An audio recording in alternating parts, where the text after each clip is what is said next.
example, qualified through the time attack ladder, but still, he's not been in the arena for the entire season racing these radicals, and now he's faced up against about 24 other guys who have been doing that for the last couple weeks.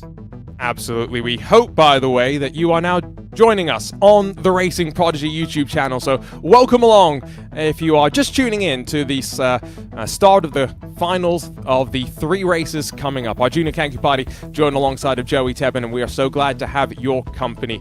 Joey, Racing Prodigy is pioneering the next evolution of motorsports.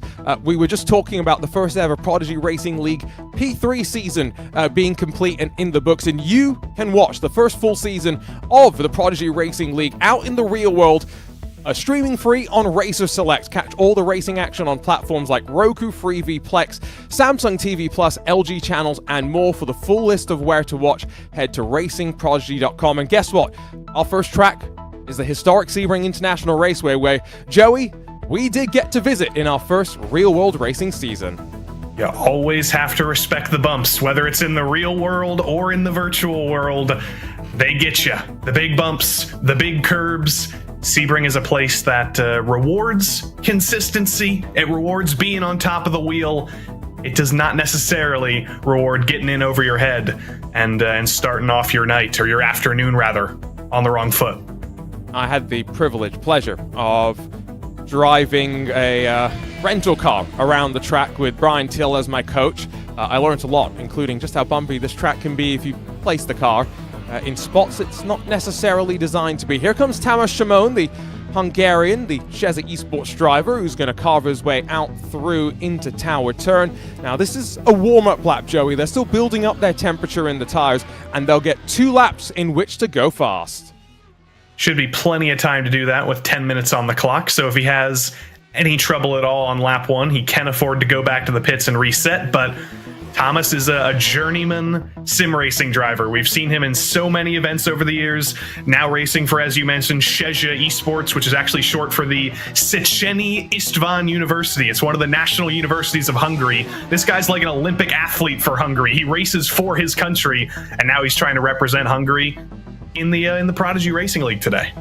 And so we'll take a look at the start of the lap here as he flies out through the final corner, just opens it up wide, tries to carry as much speed as possible, and then blast your way to the line. Used to be some grass on the outside, not so much in modern times now, as you run your way to the start of the lap around the Sebring International Raceway. I've just got word that might be a technical hold, so don't worry too much, I think, about the qualifying results that we'll see right now. Instead, we'll focus on some of the other things that we'll talk you through.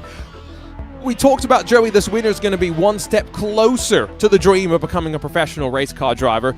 They will earn a Prodigy Pass, an all-expenses-paid trip to join nearly 30 other sim racers at Season 2's Prodigy Week tryouts, where they'll compete for a shot at their paid pro racing contract, tested mentally, physically, and behind the scenes, everything that you need to be a full package race car driver. And those other things you need to be a full package race car driver, I think that's going to be an even bigger part of Prodigy Week once it comes up again very soon. All of these drivers, we know they're fast. They wouldn't be here if they didn't have one lap pace, race pace, if they didn't have the pace to be a racing driver. But you've got to be able to transfer that to the on-track action. You've got to be physically fit to do that, and you have to do everything else a race car driver does, whether that's media, whether that's interviews, whether it's anything else at all. That's where the real training happens in Prodigy Weekend. Just one person from today is going to get there. So many resources that they can leverage as well.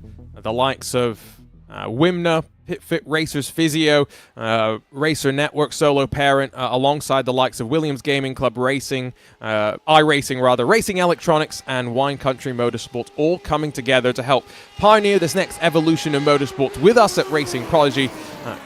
We're equally grateful to the teams, coaches, drivers, and fans that make this possible. The journey is all being done with you, and we're proud to be building it together. So, again, just a reminder, drivers are going around the track right now, effectively getting some practice. We will give them another shot at qualifying in a few moments' time for first of 3 races. And that's a new format, like you were saying, Joey. We've had semi-finals where we've eliminated half the field and then brought them together for the final race, but never really have we seen this sort of multi-legged triple header approach, and therefore the consistency is going to be really the key talking point. Now, fans of Jeopardy might refer to it as a 3-race total point affair. On a certain game show, they'll play 2 games. The person who scores the most money across 2 games wins it, and that's exactly the format we're doing today. 3 different tracks, 3 different races. The drivers with the most points of it at the end of it all wins. It's a classic championship format, just with a very short 3-race championship.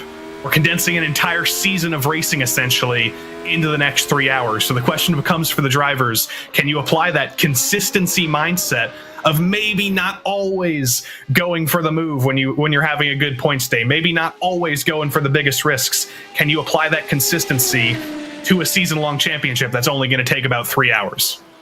And you think of the tracks that we have, I kind of feel as though the track in which it's going to be easiest to pass is the track at which we're starting in. Okayama and VIR, I'll put them neck and neck. It is very possible to race at the Virginia International Raceway, but it's also very possible to follow in a single file line and not see much wheel-to-wheel action, especially with the downforce that these drivers are going to be bringing. So I think that's going to be an interesting way to close out the tournament, if you will, Joey, right? The fact that we'll go to the America's Motorsports Resort, as it's often dubbed, a track where there's some high-speed corners, some medium-speed corners, but maybe not some really big braking zones as you necessarily want for some good passing opportunities. It's kind of a question of how many passing opportunities are there, and it kind of goes down as we go through the 3 races. Sebring, plenty of places to pass. You see passes in turn 3, you see passes in the hairpin, you see passes into Sunset Bend, you see passes just about everywhere on this track. At Okayama, there's maybe 2 good places to pass. There's turn 1 and there's the hairpin, and at VIR, your best bet's going to be in turn 1. So it's going to get tougher and tougher to pass as we go on tonight. So you really need to start this first race with a good points cushion, because if you have a bad qualifying, if you start deeper in the field the next 2 races, you're going to have a much harder time making up points.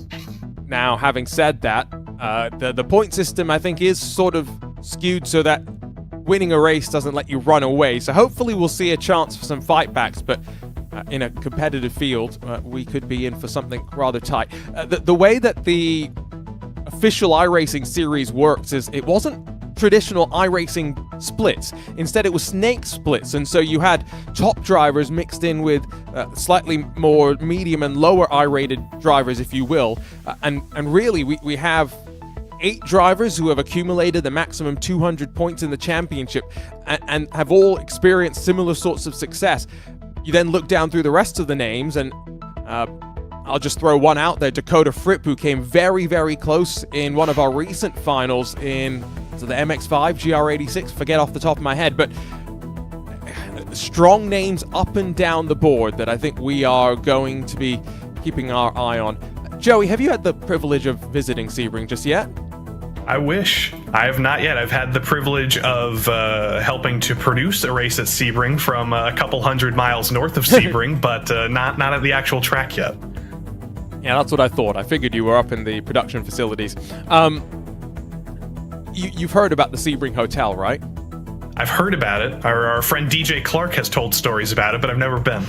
Oh, well, should I tell you some stories? No, I don't think I'm allowed to tell you those stories. We got time. No, somewhere Nathan Nicholson is typing furiously on his phone saying, Arjuna, do not say those messages. And I'm typing, Arjuna, please do.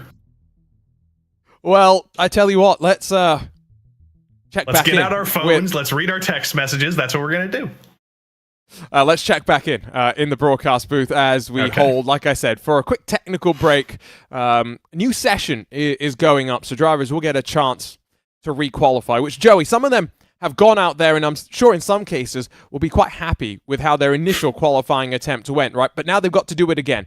What's going through their mind? What mindset changes do they need to bring as they get ready to go again? It's both an advantage and a disadvantage, because the drivers who put good laps down in that previous session, they're going to be unhappy. They're going to be like, oh, I have to do that again. Unbelievable. The drivers who had bad qualifying sessions, they're going to be happy. They essentially got an added practice session this afternoon, and they're going to have 2 more chances to put a better lap time down. Which one are you? Hopefully neither. Hopefully those drivers who already set solid lap times, they're the drivers who have been setting solid lap times for the entire season. You'd imagine they'd be able to do it again, but it's just a stumbling block you have to get over. Just like there's many of those in real life. You end up with a red flag, you end up with technical issues. You got to get over it if you want to succeed. Absolutely. And that's what I think separates the good from the great often in many cases, right? The ones who are able to put the disappointment, maybe that's the right way of putting it, disappointment aside and focus on the task at hand.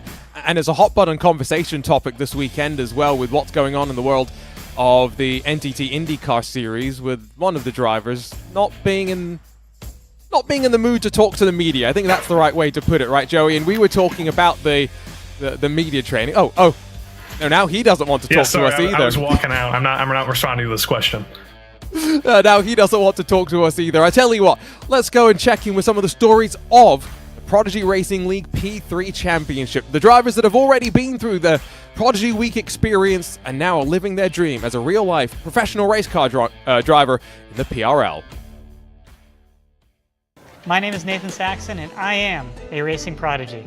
I'm from Rhode Island, which is something I'm very proud of because there's not many racers from the smallest state in the country.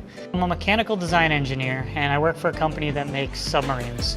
Really cool stuff. We basically work on anything mechanical inside the boat. More credit is due to all the submariners in this country because it is definitely a job that I don't envy, but it's really impressive. Nathan Saxon is the best amateur driver in North America who should be driving professionally if he just had the money. And that's why we're here. Oh, Nathan Saxon. It's a nice move as he tries to hunt down those in front.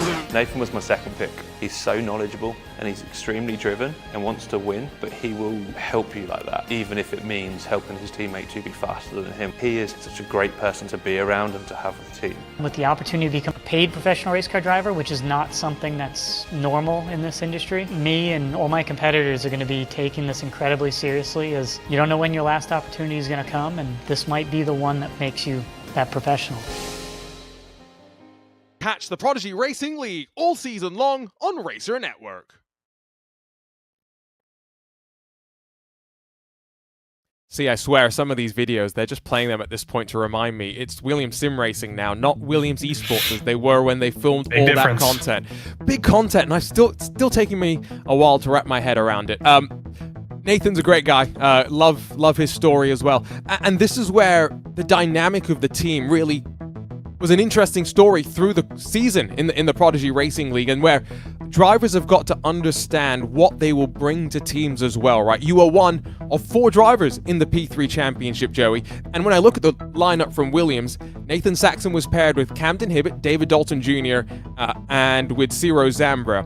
Nathan was the most experienced, the quote-unquote oldest of the group as well, and so he was the one that came in with the experience, the wisdom of how to try and navigate through some of those situations. Well, that is the wisdom you need to have. Some drivers, especially in the field today, their only experience is in solo racing. They've only raced on their own, whether that's in go-karts, whether that's on iRacing. But being part of a team, you're always going to be part of a team in racing. It's very rare that you're solo, you're on your own in a single car team. So that's something you have to learn, and that's something that quite a few drivers already have an advantage in, whether that's the Williams Sim Racing drivers who are in our field today. There's multiple other drivers who are very experienced with team sim racing, with endurance racing. You gotta know how to work with people. You can't do it alone.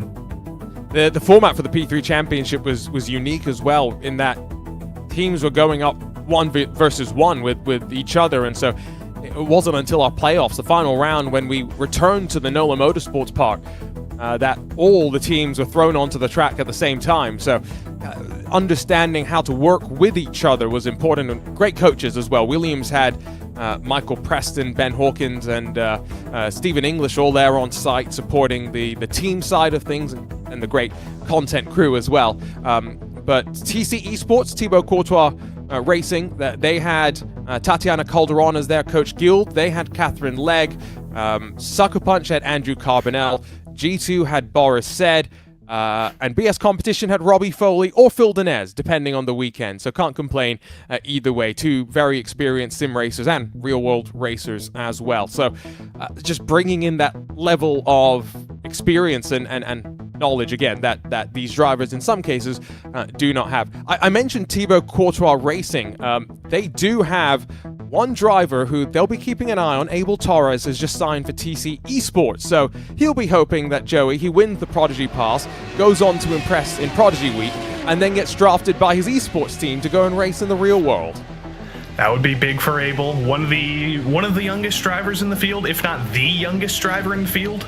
Only 14 years old. He's been sim racing since he was 9 years old, I believe. So what a way to kick off your racing career before some people even get in a race car for the first time. Some of these guys didn't even sim race for the first time before they were 14. When did you first sim race, Joey? Do you remember? That would have been 2020, so I would have been 19, 20 or so. So I'm 6 years behind Abel. I mean, if you want to be technically, I didn't sim race until I was 20 as well. So like, I jumped onto F1 with keyboard, you know, playing in classrooms. Do we count Mario Kart? Does that count? Mario Kart on the DS. I was probably about 6. I mean, that gets serious and intense. I mean, that's mental fortitude. It requires mental fortitude like no other. Yeah. When a blue shell comes at you when you're in the lead. But yeah, no, it's a different sort of racing. Let's be real. Final moments of practice, and we will go for qualifying. And this is the final go. First of 3 races, starting here at the Sebring International Raceway on the eastern coast of the US. Benefit of the sim racing world, Joey, will crisscross the world. We'll fly our way over to Okayama in Japan and then return to the east coast of the US for our final race of our 3-race tournament today at the Virginia International Raceway. I call that logistical efficiency, Arjuna. Maximize the most unrealistic travel schedule possible, bring it to the virtual world. I think we should add a race on the moon next. Ooh, iRacing. Can we get the iRacing Super Speedway with moon gravity, please? Yes, please. That's what, about 100,000 miles or something? It would be interesting. What would downforce even be? Qualifying underway, and again, drivers will get a full-out lap in which to build the temperature into the tires, and then the Radical SR8 will get 2 timed attempts in which to go. This, of course, a slightly older iteration of the Radical machine. There is a slightly newer version available on iRacing, but this one puts out just shy of 400 horsepower. It's about 300 pounds over a ton.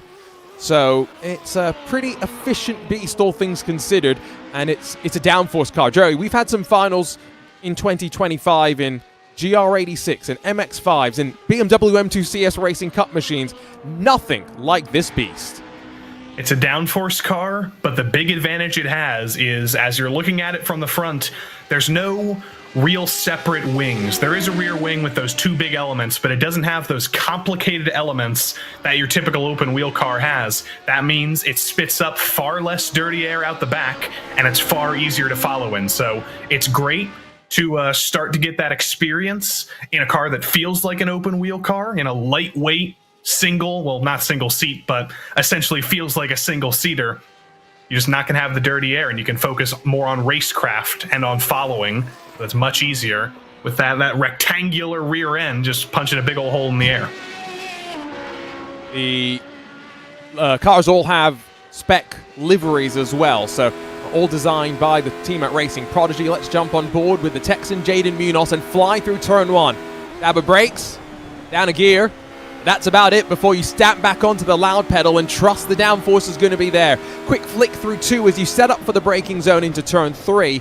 Look at the level of commitment from the Williams Sim Racing driver to carry the speed over the curb, attacking the track as he sweeps his way out of 5 on the outside curb as well, just to really maximize his speed and exits momentum. Then up towards turn 7. Hotel on the left-hand side. It's a great viewing area if you're not in a race car, but down into second gear. 80 kilometers an hour at the apex as he navigates his way through, being very careful not to clip the gravel that you can as you sweep through Cunningham and down towards what, in my opinion, is the toughest braking zone because of how bumpy it is on the left side of the track. It's deceptive as you try and get to the inside apex. And a nice job from Munoz to then get back down onto the power and slide his way in towards Collier and into Tower Turn. Straighten up the line on braking. and then kiss the inside if you can. Oh, I think Jaden just kept 2 wheels within the track bounds. That might just be a valid lap time. These are 2 left-handers you don't even think about. Bishop and then 15 as you straighten up for the braking zone at Le Mans. Very efficient in the line from Munoz. He's being very, very tidy with the tires as well, as out of the final sequence of corners before the blast onto the Almond Straight, and one final chance to breathe before what is an imposing corner. Look in front. It's blind. There's no reference as you flick the car to the right, trust the downforce, and then get onto the anchors for the final time around the lap. It's been a tidy lap for the 3.4 odd miles so far. Now just the blast to the line. No benchmark set just yet. A 1:55.474 from David Toth is the time to beat, and Jaden Munoz will not better that. It's a 55.568, but he's within a couple of tenths.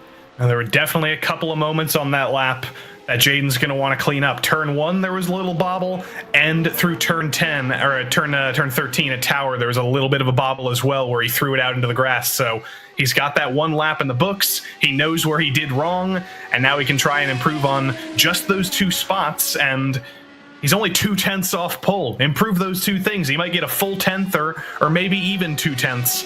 Look for Jaden to be a little bit faster on lap 2. David Sobrero, that is currently on provisional pole position, 55.330, but 8 thousandths back to Matthias Orjula before Alex Beloso, Max Muir, Tamas Shimon, Ethan Bernard, David Toth, Matthias Kuzner, and then Leo Otcharoff, all in front of Jaden Munoz. A 1/4 of a second splits the top 10 as we jump on board with Agustin Torlashi in towards Tower. Half the session is done. Quite interesting that there were some drivers that elected to delay their release from pit lane, Joey. They will know what lap times they've got to beat as they're working through the final sector and running to the line. Some drivers like to have that. They like to have a number to chase. They like to have something to try and follow. And Agustin Torlashi, not that far off pole either. This is how close this field is. 13th place right now. Only 3 tenths off current pole sitter David Sobrero. So see what he can do coming into the final corner. Splits aren't looking great so far. He's had a couple of sectors faster than Abel Torres, at least in front of him, but lost a ton of time through the middle part of the lap. David Toth goes to the top of the board, and they're all flying in. Great improvements on the track right now, so Augustin's probably going to improve as well. So lap 2's the fast one, and it's mostly thousand splitting the field on the left side. Alex Beloso, first driver to dip down into the 54s with the exception of Max Muir. We got the fighter pilot Kamil Franchak that's up in the mix as well. Munoz rose his way up to 4th, but there are only a handful of drivers left on track still with a chance of improvement. This is the dying stages of the session. Bryce Weyer is going to continue circulating for a 3rd lap. That is not going to count. And so who really do you have to look at? Daniel Harris has just broken the timing beam. He's gone to 18th position. Coming out of the final corner as well, I see Luca Becker, who's currently 1.4 seconds off pole position. So he'll be looking to try and close that margin down a little bit. Maybe lap 1 not getting quite hooked up for him. Thomas Delacourt, reserve driver. He's jumped to 20th position. Luca Becker to 27th. That is the session done and dusted. All drivers have got their times on the board. Last laps, just some extra practice can never really hurt. You get a couple of extra moments to throw a car around here, and for a driver like Bryce Weyer, who's not as experienced as the majority of the field, every little extra bit counts. He's going to be starting from the back of the field. He's going to be thinking about some drama on lap 1, hopefully, to pick up a couple of positions. He's just taking these last couple of moments to look around and start seeing in his mind where the openings might be on lap 1. So 2 reserve drivers, Thomas Delacourt and Josh Purwine, join us on short notice. So Delacourt 20th, Purwine 26th. This is only one of their chances to impress. The winner of the tournament wins a Prodigy Pass, but Joey, the Prodigy Search Selection Committee has a chance to review a 60-second video submission from the top 25% of the overall Radical SR8 Championship point standings. and pick a winner from that. And we've seen some very worthy winners come as a result of the search selection process, including some of our drivers competing for Williams Sim Racing. There we go. I just did it. There you go. Good. You corrected yourself in time. That's nice. There's a couple drivers in the field who have been a part of those final 10, the 10 finalists for the Prodigy Search Committee. Kamil Franchak, for example, who's going to be starting P4 in the race in just a few moments. He'd made the top 10 before, didn't get selected, though, so he's got the bit between his teeth here. He wants to prove that he can also make it. And for everybody else in the field, it's a little bit of solace knowing there's potentially a second chance if you show yourself well, but don't quite come out on top tonight. It's the flying Alejandro Sanchez that has grabbed pole position. It will say Alex Beloso on our timing screen. That's his middle name. So he's using a second iRacing account. We will keep you a beam as to where everyone is. A couple of drivers, in fact, using their second iRacing account. But we are building up to the start of the first of our 3 30-minute races here in the final of the iRacingRadical SR8 Cup Finals in the Prodigy Racing League. We'll start here in the Sunshine State at the Sebring International Raceway before we shift gears over to Okayama and then in turn to the Virginia International Raceway. 17 turns. This is a track that the drivers will know very, very well, all 3.7 miles and probably every bump around the surface as well. Qualifying saw the 30 drivers split by 1.2 seconds. That's a sign of how well they have mastered this Radical SR8 with just under 400 horsepower, lightweight and downforce as they compete for a Prodigy Pass. Their ticket to the chance at competing for a professional racing contract at a track TBD, date TBD as well, but the excitement, I have no doubt, is building for them all. Don't really need to know where the track is. You don't know when it's going to be. You just need to know that you're going to make it. And I think whoever picks that Prodigy Pass up in about 2.5 hours' time, they're going to be happy either way. They're going to have a permanently open spot on their calendar, no matter when they're going to be asked to come. I should say TBA rather than TBD, right? To be announced. That's probably the more accurate term. I see. Because there's TBC, TBD, and TBA, right? That all mean very different things. So, sometimes we talk about 3-letter acronyms for the government. No, now we're talking about Arjuna being pedantic. Starting grid. Let's run down through that, shall we? It's Alejandro Sanchez that is on pole position with Max Muir going to be flying alongside him. And so across the pond for the two drivers, behind them, a couple of Europeans, Matthias Orjula and Kamil Franchak share row 2. Jaden Munoz lines up 5th with Matthias Kuzner alongside on row number 3. David Toth is 7th. Carter Lundy is 8th with David Sobrero back in 9th and Leo Ovtcharov in 10th position. Abel Torres hoping to try and work his way forward from 11th. Has got Agustin Torlashi, the Argentine driver for company, on that row of the grid, with Sergio Ferreira 13th, Ethan Bernard 14th, and then Jersey Glack, Tamas Shimon 15th and 16th spot. Dakota Fripp is buried in the field for a driver that has competed at the front of PRL finals before. He's 17th with Daniel Harris alongside him. Matthias Arvalo and Thomas Delacourt complete the top 20. It's Giuliano Caligari, apologies for slightly butchering your name. 21st position, James Barry is 22nd with Bryce Wire, Julian Swanson, Tobias Krunken, Josh Purwine, Luca Becker, Kit Orlovsky, Max Ripolust, and Brandon Walker, the 30 Radical SR8s that are lined up on the Almond Straight. A short blast for them to get ready to go for the 30 minutes ahead. Very little time to get those tires warmed up. Very little time to get the jitters out of your system. You got to be ready to go now. Race 1 of the afternoon. And here we go. The iRacing Porsche pace car rolls off, and you're already seeing Alejandro Sanchez Beloso and Maximilian Muir, who we're riding on board with, just ripping those tires, trying to get the little bit of heat he can in them before we go racing here in about 10 seconds. 3 30-minute races. The overall points combined, the grant of Prodigy Pass. The ticket to being one step closer to your dreams. Max Muir in VR looks off to the left, and the pressure comes immediately from Orjello. Beloso Sanchez has gone at the Sebring International Raceway as we go racing in the Radical SR8 Cup Finals. 2 wide behind, and there's contact off and into the grass, but not into the tyre wall. Crazy stuff as they all survive, but releases the chaos further behind, Josh Purwine included.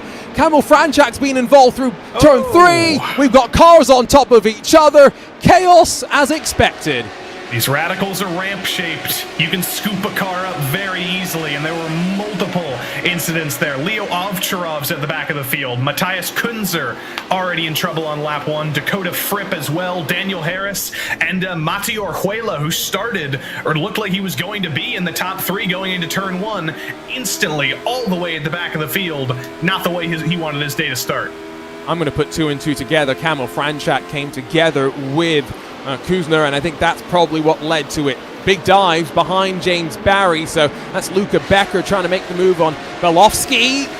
For a second I thought there was contact, and there was. Julian Swanson with Brandon Walker as some radicals have lost the front end. 2 wide, 2 rows deep through Tower Turn. That's not how it's meant to work. And there is Camille Franchak with the damage on the front of his car.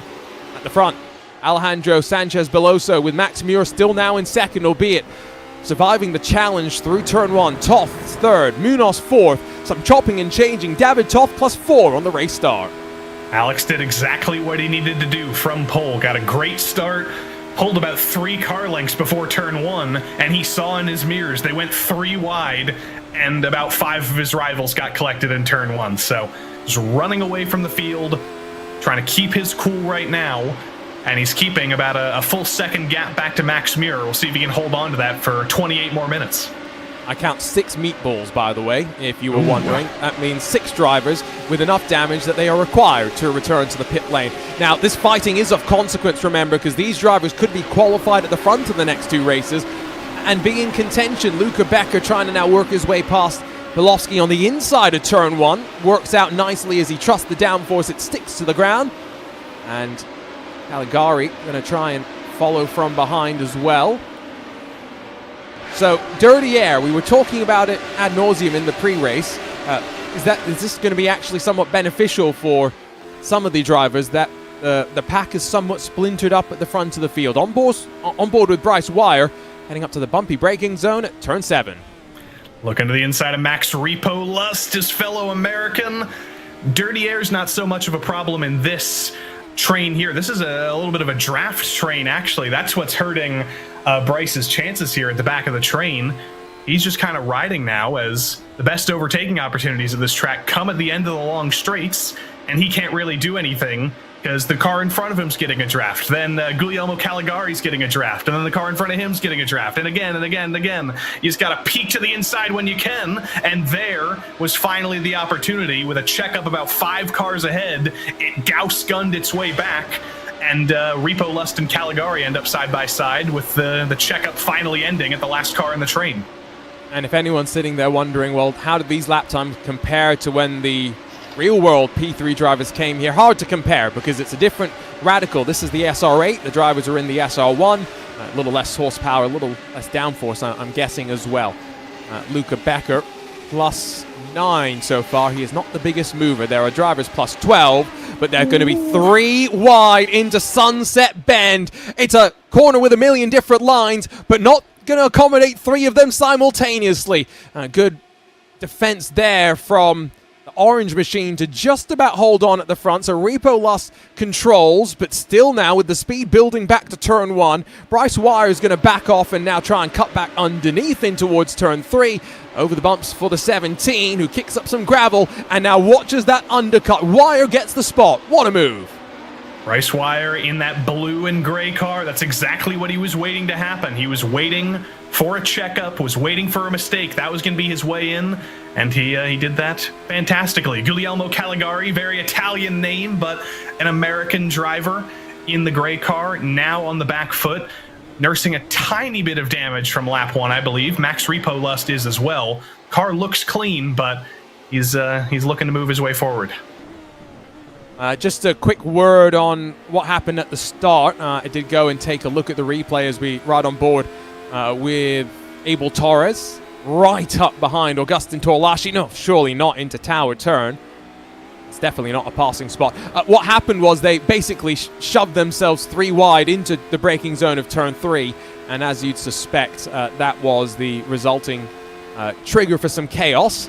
Race control going to be busy taking a look at everything involved and from all the different angles as well. The benefit and curse of the sim racing world, the fact that you can place cameras after the fact and go and look at things on repeat infinitely, if you will. David Toss lost about 1.3 seconds off Max Muir, who has not lost the race leader. So while we watch all of this behind, I want to give some kudos to Muir in that number 11 machine, keeping one of the best drivers in iRacing honest at the front of the field. Still riding on board with Abel in the draft of Torlashi. Much faster on that last lap, 3/10 faster than Torlashi, cutting that gap in half, but just not close enough to go for a move into turn one. Torlashi a little bit wide on the exit of turn one, doesn't open the door though.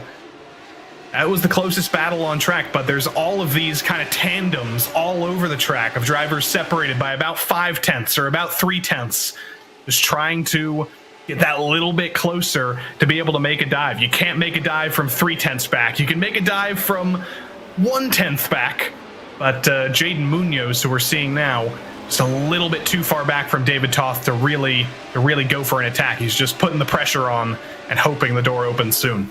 It's down to half a second at the front of the field. Max Muir is chasing. Alejandro Sanchez below, so feeling the pressure as well. We're on board with Ethan Bernard, who sits in 10th position. If you're wondering points, 10th position pays 18 points. A race win pays 40 points. There are points all the way down to a single point for last place. However, just quickly looking over the points as my mind is calculating them, Joey, I'm pretty confident if any driver is in the top 5 of all 3 races, they'll be pretty comfortably in contention for a Prodigy Pass.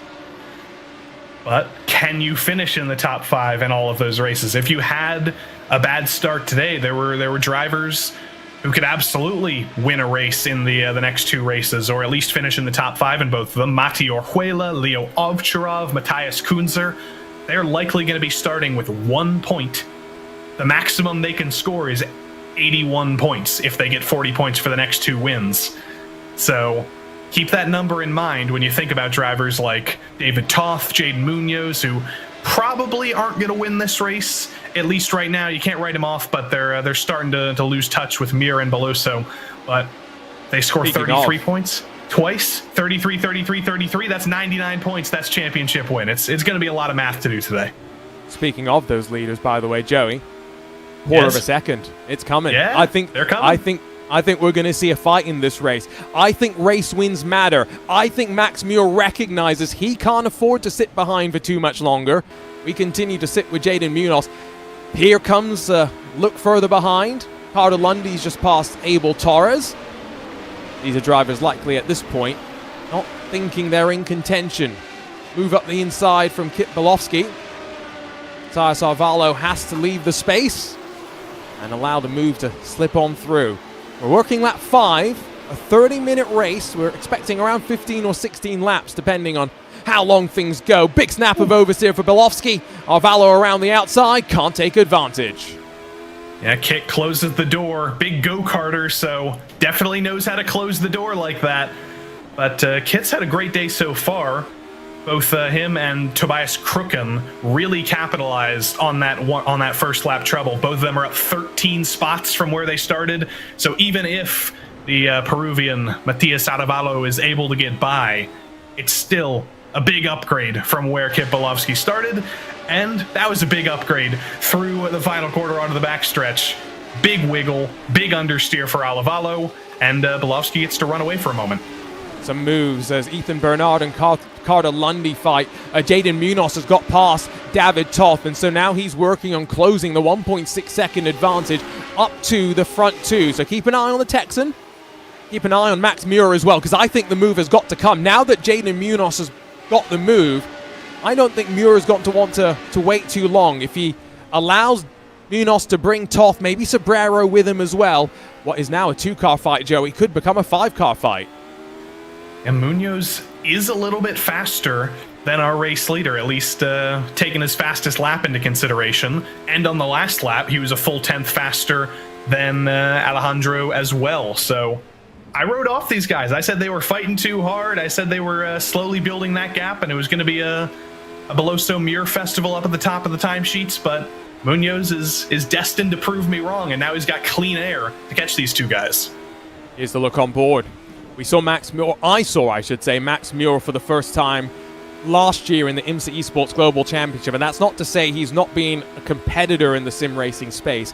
It's just the first time I saw him at that level.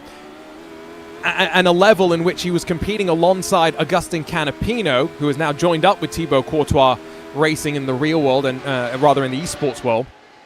And they were better than some of the Coanda drivers regularly in the Porsche 963. So he stood out to me there, and I think he's catching plenty of eyes right now. Very, very tidy out through turn 16. And just now, into the braking zone of Sunset Bend. Will he pop out and have a look? Munoz is not closed on this lap. He's, if anything, lost about a tenth of a second. Closing, but not close enough. No, you have to be side by side through Sunset if you want to make a move. You can't send a dive through there without wrecking the car in front and yourself. So very smart from Max there, and he'll live to fight another day. He's still got 20 more minutes left in this race to go for a move. Here's exactly how you make a move into Sunset, side by side, as Caligari and Repo Lust were again, and that's Kemel Franchak with no front end on that Radical, just trying to stay alive. He's just trying to maximize points right now.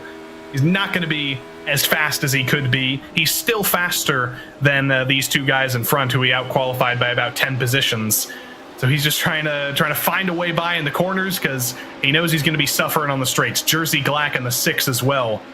It's never good when you just have a giant hole in the front of your car. It's essentially like splitting that rear wing in half and pointing it upright. It's a parachute. It's not designed like that from the factory, No. that's for sure. As much as there's still the... Ooh, almost runs into the back, into the braking zone, does Jersey Black. You still got that distinctive sort of radical shape. No, it's not designed for the air to flow over it like that. There have been some penalties from race control. So Kamil Franchak, 10-second time penalty. 69 has also got a 5-second penalty. Who's that? I'm just trying to... Max Repo Lust. Max Repo Lust. Everyone else has been deemed a racing incident so far. So still picking their way through, I think, is race control. But they've been able to get to the root of the various spots of chaos that we've seen so far. Joey, we're almost halfway complete with this first of the 3 race tournaments so far today. Yeah, it's flying by, and I have a feeling this second half is going to be the action-packed half. Muir has closed that gap back down to our race leader. Wasn't able to make the move. David Toth is trying to keep momentum with Jaden Munoz, and Luca Becker now with a clean front end on his Radical, blowing by Jersey Glack in a straight line and easily making that move. That's how big of a disadvantage Jersey's at right now. He's absolutely faster in the corners. He out-qualified Luca Becker, but he's trying to pull out here, and he's just running into a wall of air. There's nothing he can do on the straights. Big thank you to our partner Rosetta Stone for supporting the next generation of racing talent. Drivers are using it to build their confidence and communication both on and off the track, and fans can too. Start your language learning journey today with our exclusive 60% off discount. The link's in the chat. We're focused on the fight for, really right now, stacked up behind Agustin Torlashi. It's 6th position. So Abel Torres, Tamas Shimon, Ethan Bernard, and then Carter Lundy all trying to work their way through. Abel Torres, as I mentioned, signed up with Thibaut Courtois Esports. What can he do to try and pass the Argentine in front of him? Backs out down to turn 10.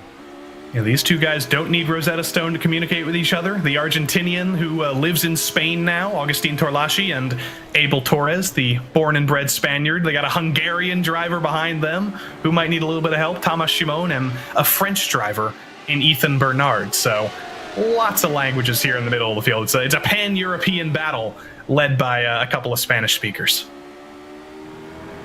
Halfway through the first of the 3 races, there is Alejandro Sanchez Beloso, member of the Apex Racing team, competing at the top level of sim racing for many, many years.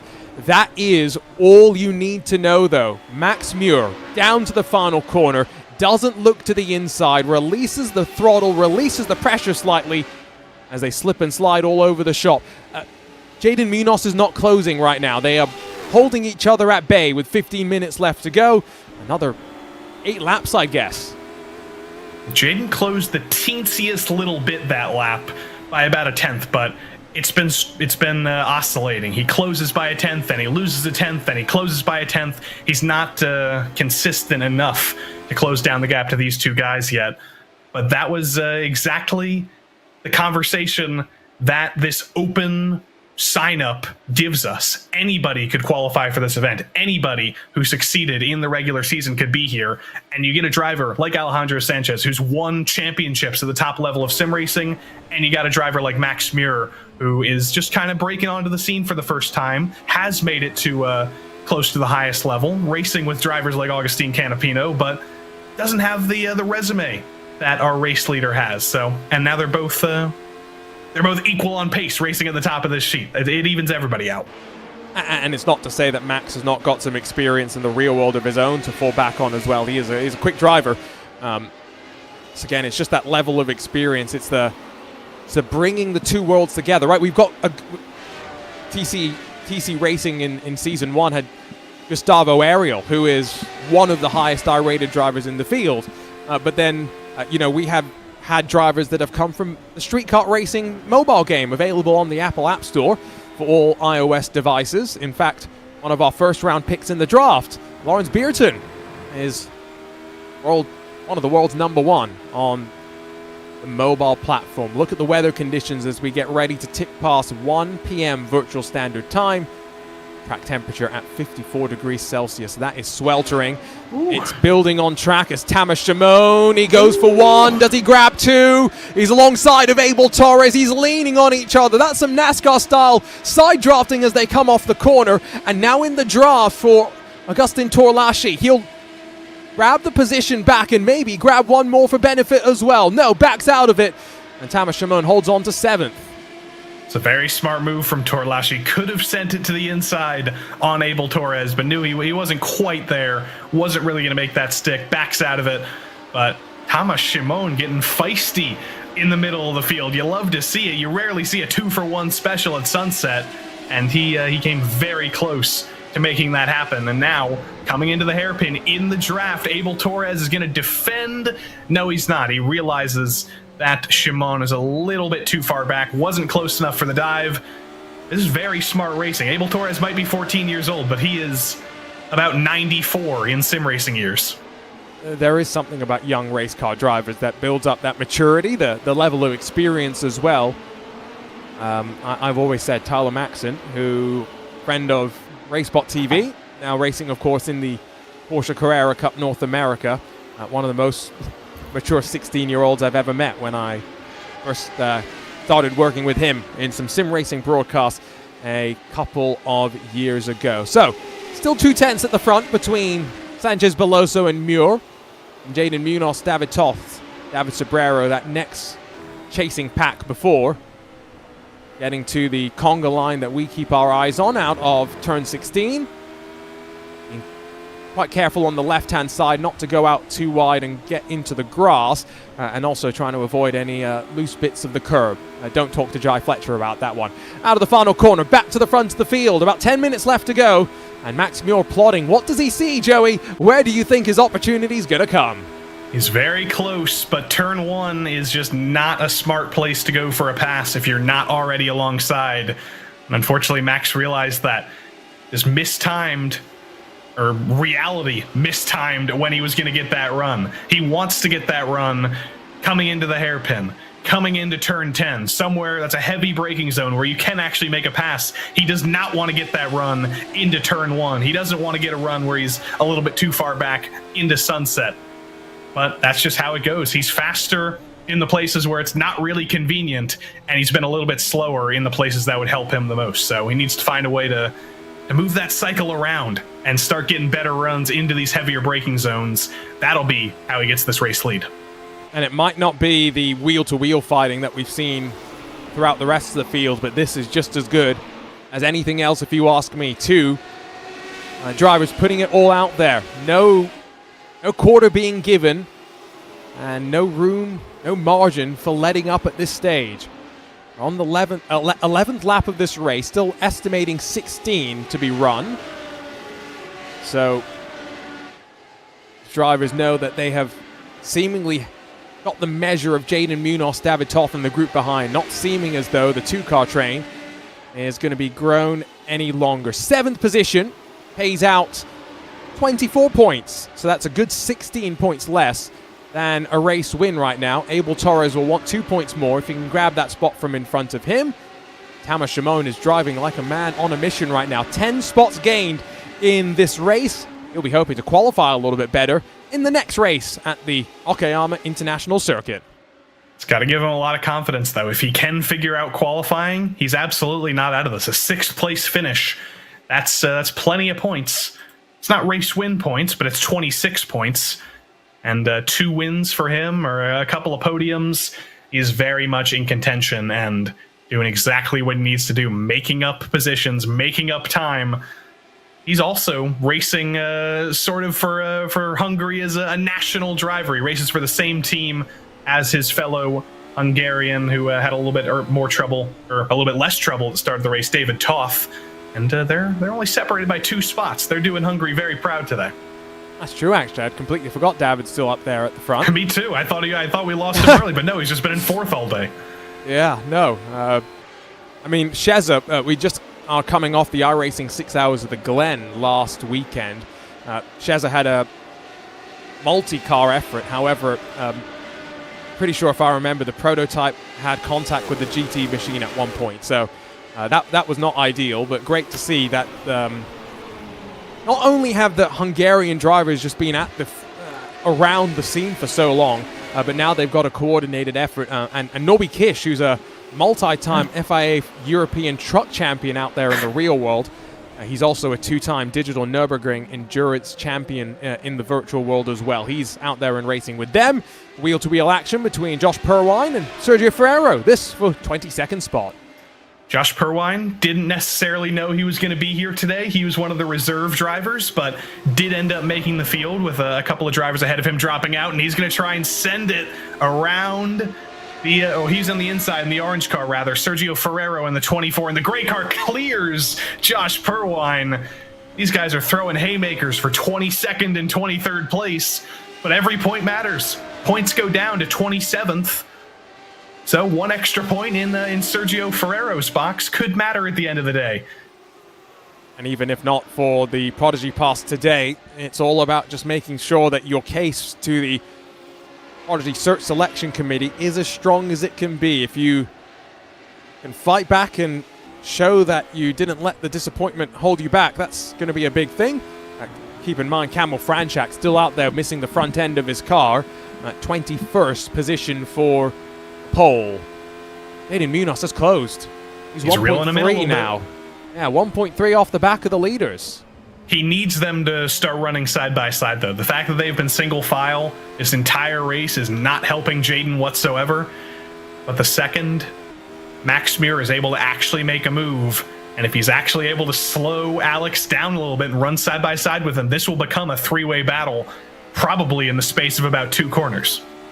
Now, Jaden is actually the fastest driver on the track. He has the fastest lap of the race. He was the fastest on the last lap of the race as well. Problem is, qualifying. Just comes down to that. Sanchez and Muir started on the front row, and even though Max Muir did not get a great jump, remember, he got attacked by 3rd place Matthias Oyello, and it just... He got very lucky he did not get collected in the incident that really kicked off out of turn 3. So you qualify up towards the front. It is going to pay dividends. That is what we are seeing right now with 5 minutes rather still left on the clock. Max Repo lost with a 5-second time penalty to be handed down after this. So he's going to finish 21st, I'm pretty sure, no matter what, unless Kamil Franchak is really that slow with the parachute of a front end. Does Franchak also have a 5-second time penalty? Oh, he's got the 10-second one, doesn't he? Oh, okay. So, Max still wants to get by, just for, glory's sake, but he likely will get that position with a 5-second penalty versus a 10-second penalty, but neither of those guys want to give up. They still want to put on a show, even if they're racing for 20th now. So 3 laps to go. Here comes some looks. That's the 4-car train that's now become a 5-car train with Carter Lundy joining the mix. Augustin Torlashi's on the inside of Ethan Bernard. Up through 3, clears him and slams the door shut. That was a huge run coming into turn 1 for Ethan Bernard. Saw the opening, had momentum, and went for it. He's got a little bit of damage on the front end of that Radical. You see a little bit of crinkling, but he's going to go for the switchback, pulls to the inside of Augustin Torlashi, and that is a great move from Ethan Bernard. Not totally clear, but he's got the momentum on the inside. Now he is totally clear. 2 spots in 1 lap. I don't think Ethan's done. He's very fast, and he's still looking forward, blocking to the inside of Torlashi this time, and now he's got that position for good. He looks forward at Tomasz Simon, who's now fallen behind Abel Torres again. Yeah, those two are going back and forth, and it's not really costing them too much, really, because they're far enough off the top 5. There's not much to be gained, but every little matters. Kamil Franchak and Max Ripolust, as we mentioned, both with penalties to be served, but neither wanting to back down. Franchak on the inside in that 15. And the Polish fighter pilot holds on. That was a bit aggressive with the weave off the corner, and now just a straight line speed. They got to be careful not to fight too hard here. Sergio Gurdiel Ferrero is only 17 seconds behind these guys. If they keep fighting like this and slowing each other down, Kamil Franchak's 10-second penalty might drop him another spot. You'd hope Ripolust can now clear as he's got the track position, and now down the Elman Straight, front of the field, fastest lap from Jaden Munoz. He has responded to the limited time remaining with 2 laps left to go. James Barry gets forced out wide. This is in the fight for 13th position, but there's 3 cars within 1.5 seconds at the front of the field, and Max Muir still has not pulled the trigger. James Barry, one of the many drivers racing in VR. Kit Bolovsky does leave him a car length. Very respectful racing for both of these guys, but Kit much later on the brakes into turn 3. Side by side for the lead. But side by side for the lead incoming. Yeah, Max Muir has decided to pull the trigger. He went for it, and now onto the penultimate lap of the race, Joey. There is no waiting. There's only a couple of points up for grabs between first and second. It's 4 points the difference. The last thing they'll want to do is come to blows. Long way around for Muir, but never going to happen. Very difficult to run around the outside there, but into Tower, he's got to start getting himself back into position. Start getting that momentum back, realign yourself. He's fast enough to get there in the first place. He's going to be fast enough to get a couple more shots. If he can get a shot in Sunset, if he can get a shot in turn 3 next time, he needs to find whatever magic finally gave him the chance to have an opportunity this lap to do it again. And there's Ethan Bernard. Unfortunate. After a spectacular lap, he's finally run into trouble. That's unfortunate for him, but they're weaving back and forth on the Ulman Straight for the penultimate time. We have 1 lap left to go, and Max Muir is now being joined by Jaden Munoz in this fight at the front of the field. Look to the inside. Can he get it done? The American leans on the Spaniard. Contact between the two. Beloso Sanchez holds on, and now still in the lead, white flag in hand. This will come down to the wire. Sanchez covers the inside, leaves the downforce assisted move from Muir the long way around, but Jaden Munoz is closing, and cue the Jaws music. The fastest car on track is there and ready to pounce. Max Muir and Jaden Munoz, I hope you're both ready to make a move around the outside, because this is going to be the defensivest Alejandro Sanchez Beloso has ever been in his life. He will be making that car as wide as humanly possible, and he's going to make sure that if either of these guys want to make this move, they have to do it the hard way. And Jaden Munoz, if he wants any shot at this win, he needs to make a move on Max Muir coming into turn 10 or coming into turn 13. If he waits any longer, he's not going to have any shot unless the front two take each other out. And maybe a sign of how things have evolved is that when we started this PRL journey, we had some of the top-level sim racers, but maybe not as many as we do nowadays. At the front, we've got 4 drivers who are all, in their own regards, capable of winning the biggest sim races in the world. Alejandro Sanchez has been at the front of the Porsche Esports Super Cup before. He's been in that title fight. But this is the pressure of living his dream. That professional race car contract potentially up for grabs. Kicks up some grass as through Le Mans for the final time rather. Max Muir gets a great run, but Sanchez with a better one. The slingshot's going to be the difference, weaving back and forth like they're in Indianapolis in the month of May. 30 minutes of racing, one braking zone. It comes down to this. Jaden Munoz has given it his all, but now he watches as our camera car, Alejandro Sanchez, through the final corner, holds on in race 1 of the Radical SR8 Cup Finals here on iRacing. It's the best way to start the afternoon. Held off Max Muir for 30 whole minutes. No bobbles under pressure whatsoever. Sanchez, he's made himself the favorite already. He's now just got to do it 2 more times before the Prodigy Pass would be his. Okayama and the Virginia International Raceway beckon. Here's that battle. Franchak gets back in front of Repo Lust through the final couple of corners. Drag race to the line. The fighter pilot will lose it with the penalties, but like we said, great to see the fight all the way to the end. And both of them will hold on to their positions just in a flipped order. Repo Lust will be promoted to 20th. Franchak down to 21st. Sergio Gurdiel Ferrero, 13 seconds back from those guys, will only get to be 22nd. But he came close to getting 21st at that. So the drivers now have to very quickly switch gears. They'll go from Sebring to Okayama as, what did you call it earlier, Joey? The logistical juggling? Logistical miracle? Something like that? There you go. Yeah, something like that. Logistical miracle of sending 30 Radical SR8s around the world and then back again to go racing at VIR to close things off. So, unofficial race results. Alejandro Sanchez Beloso grabs the win with Max Muir in second. And then Jaden Munoz, David Toth, David Sobrero, Tamas Shimon, Abel Torres, Augustin Torlashi, Carter Lundy, and Tobias Krumken, the top 10. Thomas Delacourt in front of Ethan Bernard, who drops down to 12th. He'll be a little frustrated with that in front of Kip Bolofsky for 13th. Caligari, Arvalo, Becker, Barry, Wire, Glack, Franchak. That's the top 20, albeit Franchak dropping behind Repo Lust, Ferrero, Perwine, Harris, Oriello, Walker, Oftarov, Fripp, Kuzna, Swanson. That's the 30 as they are unofficially classified. But here is our winner, Alejandro Sanchez,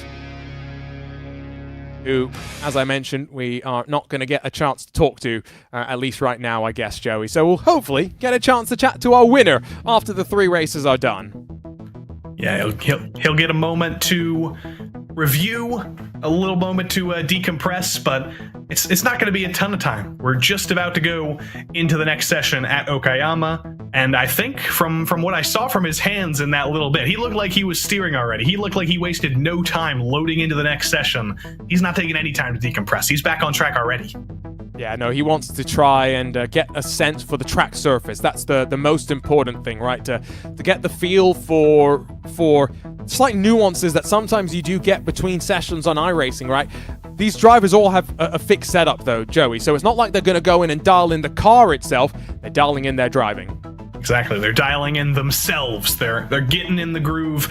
None of these guys need a ton of time to practice to get themselves in the groove. They are locked and loaded sim racing drivers with thousands of laps of experience at every track today, but it's still good to give yourself every moment you can. You never know that something might change. There might be something slightly different that you weren't ready for in terms of track conditions. It's good to get every lap you can. Well, we are trying to send a driver down the journey through the Prodigy Racing League E-to-Real pipeline. Already 32 drivers have experienced what Prodigy Week is all about. Let's learn a little bit more about one of their stories. In racing, it's very hard to get your shot because it's so expensive. But if you've got game, you've got a shot. There's an opportunity to really revolutionize motorsport through gaming. In Season 1 of the Prodigy Racing League, 30 of the best gamers on Earth are racing in the real world, in real race cars, and only 20 will advance to the next level. It's American Idol meets motorsport. Do you have what it takes to become a PRL Pro driver? Enter our esports tournaments today.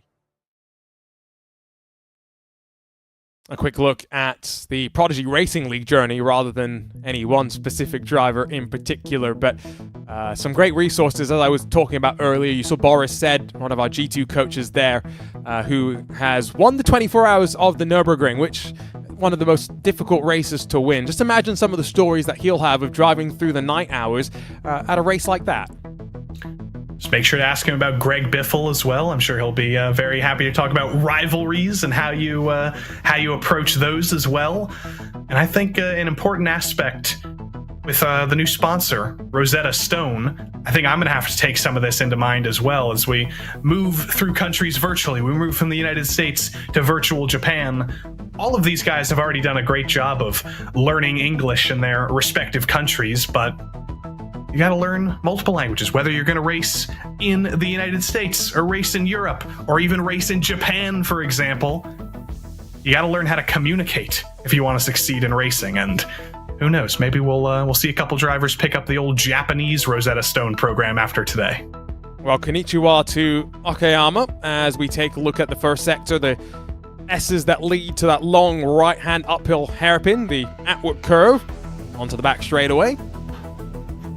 That's a look at the final switchback hairpins in the final sector of the lap. Redman and Hobbs leading to Mike Knight curve. 11 turns around this track, which is one of the tracks that Joey, all drivers have experience at, because it is one of those tracks that everyone gets accustomed to from the lowest levels of the iRacing competition ladder. So even if you never really have watched any racing around Okayama, most of these drivers have probably done some racing here before. I think it's a very underrated track, not just for how good it is with little open wheel cars or MX-5s or whatever you're starting with in rookie racing on iRacing, but it's a great racetrack, even for how tight it is. Turn 1's a great place to pass. That long back straight after the Atwood curve into the hairpin, that's a great place to pass. There's grass and gravel everywhere. There's all sorts of opportunities for mistakes.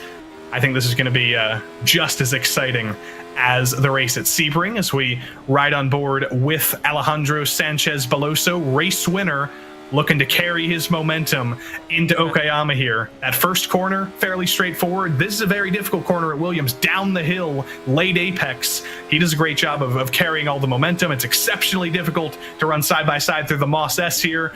And then the Atwood curve, downhill braking and then uphill acceleration. You got to brake a little bit earlier than you expect and accelerate a little bit, or brake a little bit later than you expect, accelerate a little bit earlier than you expect. And right here, Arjuna, best overtaking opportunity on the track into the hairpin. And Joey, I think one thing already we saw through turn 1, lots of understeer. Lap 2 in Sebring was better for, I think, the tires. I think that's what's going to be important. And so with cooler conditions here, I would not be surprised if that is also the case as well.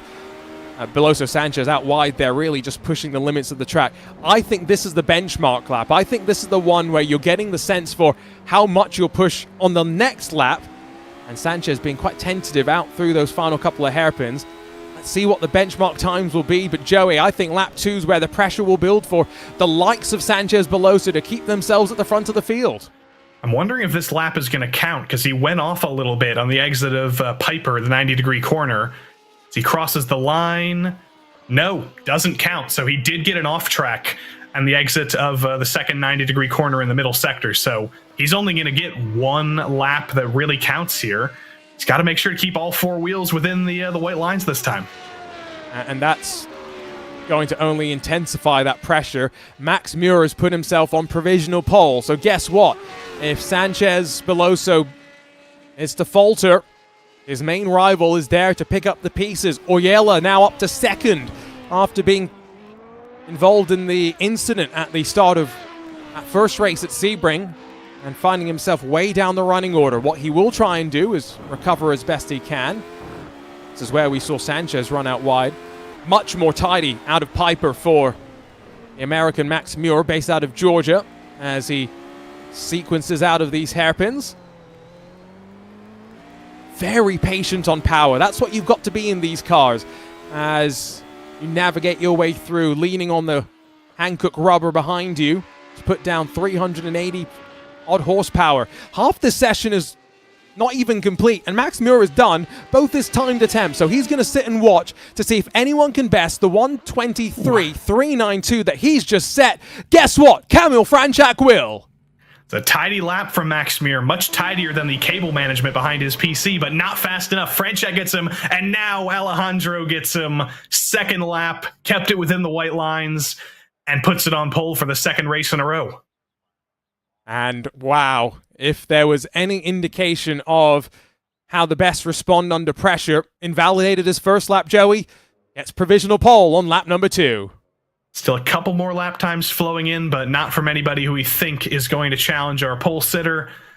Very similar grid from the first race at Sebring. Dakota Fripp, a big mover, qualified much better here than he did at Sebring, so look for him to be in contention today. And Mati Arjuela and Kamil Franchak up front again. They're both hoping to survive lap 1 this time. Yeah, Daniel Harris does improve to 20th, then bumped to 21st by Ethan Bernard, who jumps to 16th position. But that is now officially qualifying in the books. On board with Thomas Delacourt, who's on a 3rd lap. Technically, Matthias Arvalo and Josh Perwine could improve, but I'm not seeing on my timing screen that they're tracking for an improvement right now. If anything, I think Josh Perwine might have had some issues in this qualifying session.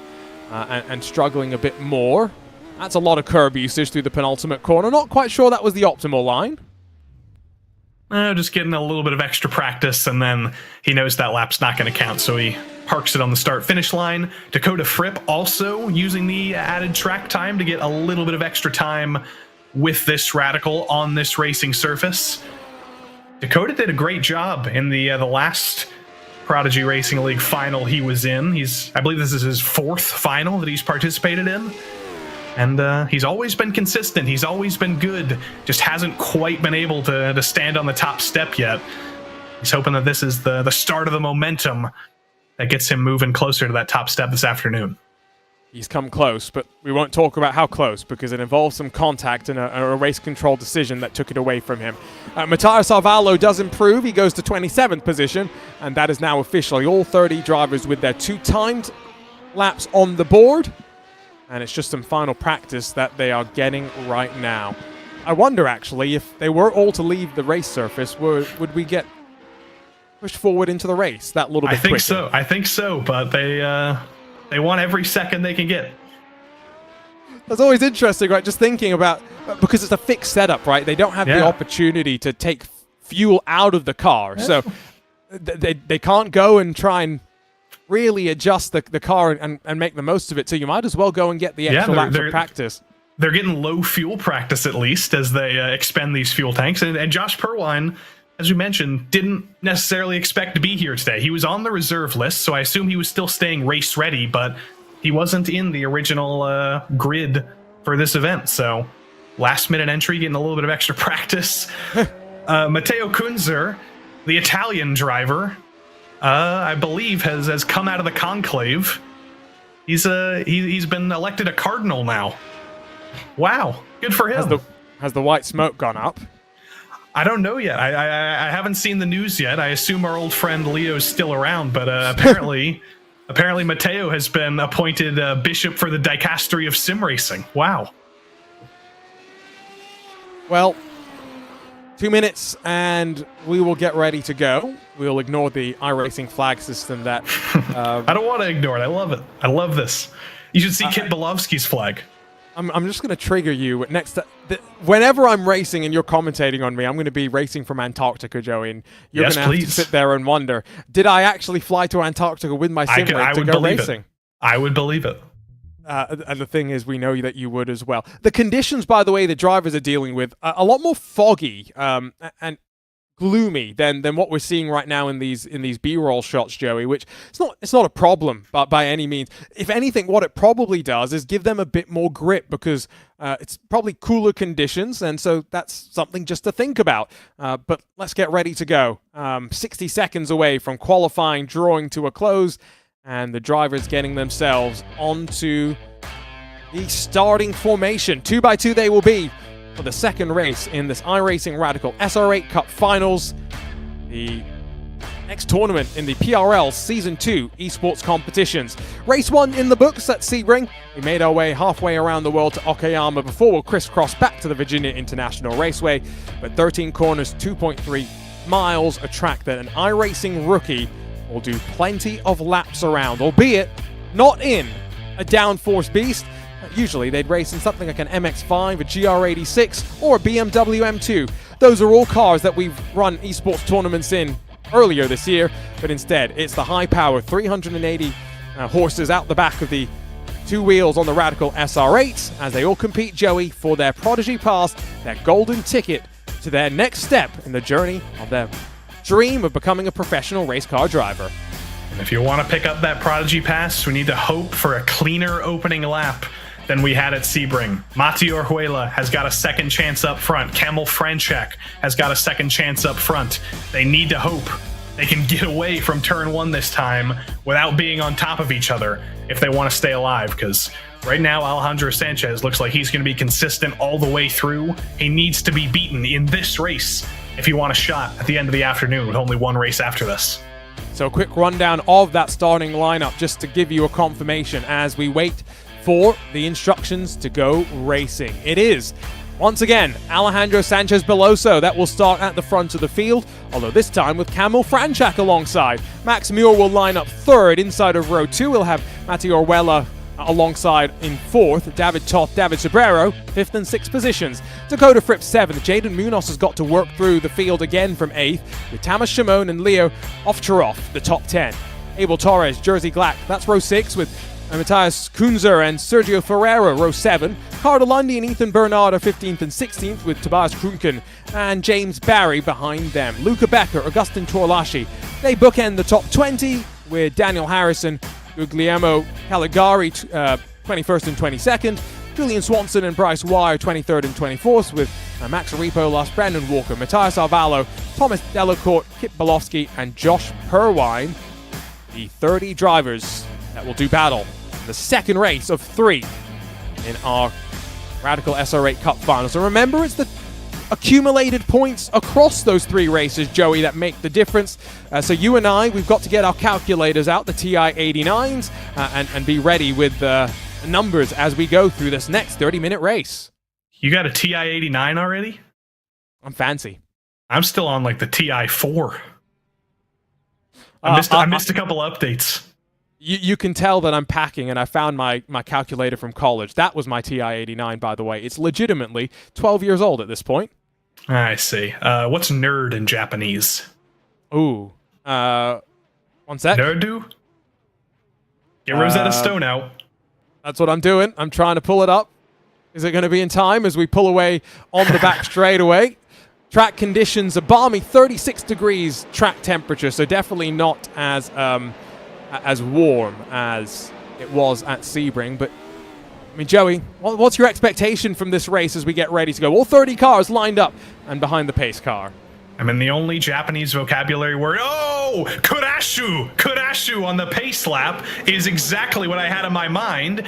And that was Brandon Walker, I believe, getting turned around on the pace lap. I'm not sure if there was contact or if that was him clipping the grass while trying to warm his tires, but I haven't even made it to the green flag, and we've already got somebody spinning to the back of the field. And even more contact as they weave. I think is just a sign of cold tires and the drivers putting as much energy into the Hankooks as they can. Turn 1 will be interesting. The sorries have been dropped into the iRacing chat in Sim, by the way, if you were wondering. Good.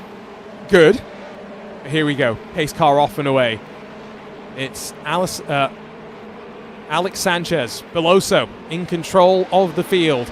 Fighter pilot Kamil Franchak watches now as Max Muir is going to charge to the inside, and we're racing. A crash behind. It's Julian Swanson that's gone around, and there's going to be chaos. Repo lost. Abel Torres as well. 3 wide, funneling in for second spot though, and that's caused chaos as well. Oh my goodness. Max Muir has held on to it. He's still 3rd position, but David Toth has got up to 2nd. Jaden Munoz is up to 5th. A rip-roaring start for the Texan as he battles alongside of David Sobrero up to the right-hand hairpin. Already trouble in turn 1 again. Looking to get things stratified out here up the Atwood curve, up the hill for the first time. That's side by side with the gray car, that's Mati Orjuela, and the bright blue car is Dakota Fripp. Best overtaking spot on the track here. We're getting a view of it already. Side by side, banked on the outside. You can make a run work if you're fast enough, but the inside wins out. And David Toth, up in the first battle there, takes second place. Your leader is 1 full second clear. Alejandro Sanchez Beloso trying to run away with a race 2 victory that would put him 1 step closer to the Prodigy Pass. David Toth trying to hunt him down. Max Muir trying to stymie the points bleeding if he can. With David Sobrero and Mati Orella, the rest of the top 5. Tamas Shimon is alongside of Ethan Bernard, who's had a pretty decent start. He's +3. Tamas Shimon is -3. Around the outside, almost contact between the two as they almost touched door mirrors there. Off the corner, the Frenchman loses out some damage to the back of the 9, so the Hungarian maybe struggling for the balance as they work through some of the more medium speed corners. 2x2, they tiptoe. Crazy start. Look how much gravel has been carried back onto the track. Ethan Bernard has been spectacular to watch in both races so far today. He's a big-time go-karter in France, very successful, got the chance. Oh, but he gets a dive to the inside from, that was Tobias Krucken taking a peek to the inside. Ethan gets a better run on the outside. He knows how to fight in go-karts. He had a chance to move up into car racing, didn't have the money to make that happen, so he's going through the sim racing pipeline to try and make his dreams a reality, and he's fighting hard. That's crazy off the hairpin. What's also crazy is 4 black flags, which I'm pretty sure, Joey, must be for various start infringements, because I think these are automated. These aren't handed out by the stewards, so it's going to be interesting what happens. Was it because they were avoiding incidents? Have to wait and see. There was that crash at the back of the field before the green flag came out, so exactly, that may be it. And that's what was making me think about that is Gustavo Ariel, of course, Thibaut Courtois racing driver in Season 1 of the P3 Championship. He, last week in the Watkins Glen 6 hour, got a penalty for avoiding a crash in a similar way. So I would not be surprised if those get cleared. They've got 1 lap in which to clear them before drivers will be forced to head down to pit lane. Beloso at the front, by the way, starting to get closed on. Last lap, 2/10. David Toth able to close in the draft. I mean, this looks a lot like the last race at Sebring, though. The same thing happened in turn 1. They were 4 wide, and Kamil Franchak gets wrecked for the 2nd race in a row. And Alejandro Sanchez Beloso, who started on pole, got a big jump over the entire field, just drove away from it all. That's 2 races in a row that he's been able to avoid all of the turn 1 chaos. And right now, I don't know if David Toth has the pace to catch him. He didn't have the pace to catch him at Sebring. Is he going to be able to be faster here at Okayama and bring down an even bigger gap than Max Muir had in the previous race? Confirmation from race control. Those black flags have been cleared, so they've been on the case and been working with the drivers, and no penalties as a result of that crash on the start. On board with Kit Bolowski as he battles Josh Perwine, who's now going the long way around through the 2nd of the hairpins. It's not going to work out. Bolowski will clear and hold on to that spot. Now I see what you were saying about the flag, and I'm moving straight on from that one. End of lap 3 for these drivers. We're on to the 4th lap of this race. They're going to fly on by. Not surprised to see Kit Bolowski having a little bit of fun, at least. If you've ever seen, there was a viral video of Gordon Ramsay reacting to somebody cooking a steak on the tailpipe of a go-kart. That was actually Kit that made that video. So if you've ever seen that, that's you putting a name to a face there. He cooks all sorts of things on his go-kart. He put cheese on it one time. I think he made pancakes. Yes. There was a disgusting one with liver. He's got some great videos.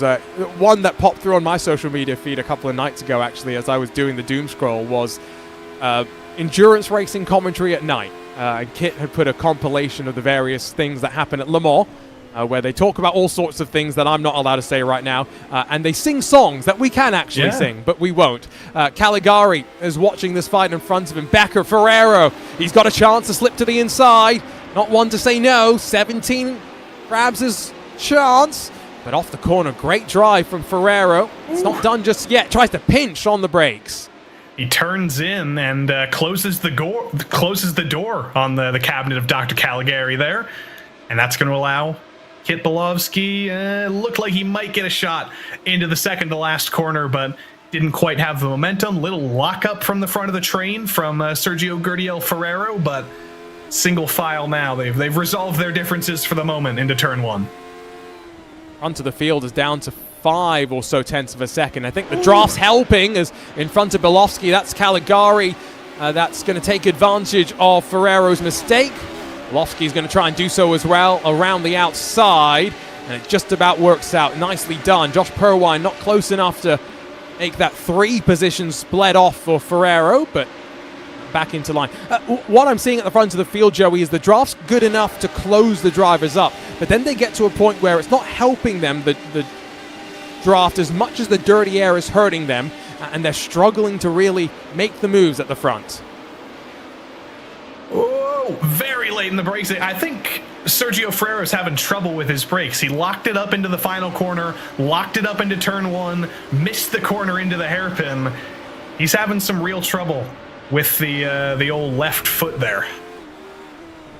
That's one way of putting it. Might also just be that he might be having a technical issue, potentially. You'd have to wonder, right? These are cars without ABS, and so if you're having an issue where your brake's just going from 0 to 100, that's very difficult in a car such as this, to be able to bleed off the brakes. Now, saying that is the case, it could just be one thing to think about. Matthias Hunzer, right behind him is Jerzy Glatt. This is the fight for 7th and 8th positions. They've lost 1.5 seconds off Jaden Munoz, so it's a 6-car conga line that currently runs at the front of the field with 7.5 minutes complete. Jerzy had a tough old time at Sebring, lost the front end of his car. He's having a much better time, and I think he's realizing how fast this car can be in a straight line now that he has the actual bodywork on there. And he's one of the Williams sim racing drivers in the field, one of quite a few who knows what it's like to race on a team, who knows what it's like to succeed at the highest levels of sim racing, still only 19 years old, fighting with another guy who's kind of a journeyman in sim racing, and Matthias Kunzer, or Matteo Kunzer as we know in most places. Drives for Visceral Esports. He's actually teammates with David Sobrero, who's a little bit further in the order. 2 big names in sim racing finding each other in the middle of the field. This is where it's weird, because David Sobrero is technically also, I think, Williams Sim Racing Academy driver. So that's where the lines blur between the Visceral and Williams camps in some regards. Looking backwards, a bit of gravel kicked up. His Vatican apartment looks very nice. It does look very nice. Beloso Sanchez, by the way, has just put in the fastest lap of the race. So as much as I've been saying that a gap's closing, he's responded. Not even 10 minutes in. That fight between those front 6 is very much now just between lap times at this point, Joey. So I'm kind of expecting this to be the same sort of race at VIR as well. So once again, qualifying important, staying out of trouble important, and I'm just going to call Kamil Franchak as the example. Qualified great in both races so far, and we haven't seen the replay just yet, but you know, when you're involved in 2 incidents and you're starting up there, sometimes you do have to step back and go, right, what could I have done differently to stay out of trouble? And his hopes of winning this event are over. He has no mathematical chance of winning this overall, but what he can do in the 3rd race is take those lessons he's learned from the first 2 races, have a spectacular performance, maybe even win race 3, and at least put yourself fresh in the minds of the Prodigy Search Selection Committee that shows that you can come back from some disadvantages, you can learn from your mistakes, and you can come back better from ever. And that's exactly what he needs to do in race 3. There's David Toth, who's got a party playing behind him with the RGB keyboard. Don't worry, that is not a rave happening behind David. I wish it was. That'd be quite fun. I know the... I'm sure there's plenty of raves going on at the Széchenyi István University. So I was thinking, the university probably knows how to party, right? So I hope the sim racers are going and joining them as well. Look at those lap times, though, the differences. We're talking hundreds between the 2 of them here, right? It's blink here and there, and you're losing time. So it's going to be very, very curious, with traffic maybe to play its part in front of them as well now, how they're going to navigate through this next phase of the race. 1/3 complete, 20 minutes left to go. Yeah, we didn't talk at all about traffic in race 1, just wasn't a part of the conversation, but Julian Swanson, who got into trouble on lap 1, he's going to be caught. You see him up at the head of your screen. Brandon Walker, who crashed on lap 1 as well, and maybe even Max Repo Lust. They're going to be fighting. I don't know if they're going to fight to stay on the lead lap. I assume they're going to get blue flags, but it's still going to be an extra chicane added to this track that our race leader didn't want to see. So, first time we're dealing... I don't think we dealt with traffic at Sebring as far as I could tell. The lap's long enough as well that it's unlikely. So, David Toth 122.954. That's about a tenth quicker than Beloso. Technically, that would be the fastest lap of the race. However, no, it wouldn't be the fastest lap. It would be one of the fastest laps. But it doesn't count because he's gone and put a wheel off the track, which is your indication of just how hard they're pushing. There's Dakota Fripp, by the way, true OG of sim racing, a former Vendaval sim racing driver, for those that remember the name. And now, for a couple more days, one of your Bay Area buddies, Arjuna, ended up...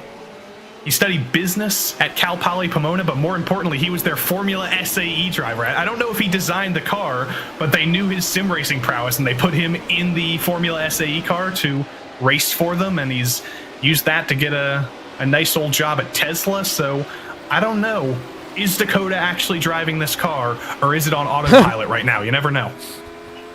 Now that does look... no, I believe that he could be fooling us. Dakota. He could be fooling us. If he's fooling us, boy, the technology has come on far, and therefore they're probably not far away from replacing us in the broadcast booth as well. I mean, if he was fooling us, you would hope he would be in the lead. Yes, that is true, actually. No, that's not true, actually. You want to be in second. You don't want to make it too I see. good. A magician always has to make a mistake, I see. Exactly.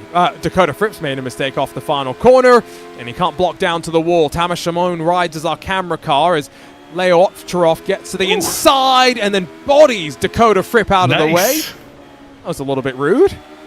It was rude, but I like to see it. Speaking of careers outside of sim racing, Dakota works at Tesla. Leo Ovcharov, he's a deli manager at a grocery store. He's got his Serve Safe certificate, and he just served Dakota Fripp. That was... Yeah, no, I wonder how Dakota's now going to respond to that. Usually when you get a big contact like that, it drives you forward. That's the right way of being polite about it, right? It doesn't put the red mist in you. That's how someone would frame it negatively. No, it drives you forward. Tamas Shimon drives around the outside as Carter Lundy up the inside. Where did that one come from? Exactly. I mean, Tamas Shimon is in the dark. I don't know if he can see anything over there. He's got all the lights turned off while he's in VR, but Carter Lundy saw the gap to the inside and made it work, snuck through. Very well done. It is interesting how dark it is, because technically in VR you need a certain amount of light to be able to have the sensors still working. So he has found just the exact amount of light to allow him to operate in that environment. So about halfway through, we'll cross the halfway mark of the race with lap 11 complete. That's crazy. That's a little bit too crazy as Carter Lundy and Dakota Fripp bang quarter panels in towards the braking zone of turn 1, and Tamas Shimon all over the gearbox now. This is a little bit uncomfortable for me, and I'm wondering what Tobias Krunken and Ethan Bernard are thinking as they sit behind with Daniel Harris and Augustin Torlashi closing up too. I thought Carter was about to take out the blue cone on pit exit, but he is throwing everything at Dakota Fripp. Whoa! And around goes Tobias Krunken, was 5th in line. There was a checkup up the hill, and he gets turned around. That's what I was worried about. If you are one of those cars behind that wasn't part of the melee, do you just get run over as part of it? Lundy gets the elbows out. Dakota Fripp pushed out once more. Tamas Shimon's not going to be able to drive around the outside of the first of the left-handers, and in fact now vulnerable from Fripp on the fight back. This is great stuff. If anyone thought Okayama could not accommodate Radical SR8, well, they're going 3 wide. Not going to work out, but Daniel Harris picks up 1 and now grabs the 2nd, potentially around the long way. Leave it to Daniel Harris to do something spectacular. He's thinking you guys haven't talked about me at all today, but he knows as well as anybody. He's been a long-time sim racer. He's got track records at multiple tracks, and he's finally making himself known here. Love the action. Halfway through race 2 of 3 in our iRacingRadical SR8 Cup finals. Kamil Franchak on the fight back. He's in front of Ethan Bernard, who has dropped back slightly, unfortunately, for Bernard. But that's a driver that I think, Joey, you and I will have to keep our eyes on in future PRL finals. And maybe as well, what we're seeing is some new drivers.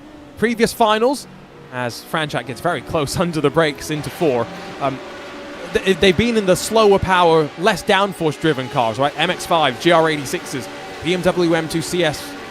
In this Radical, we're seeing different drivers qualify for the final, as potentially you'd expect.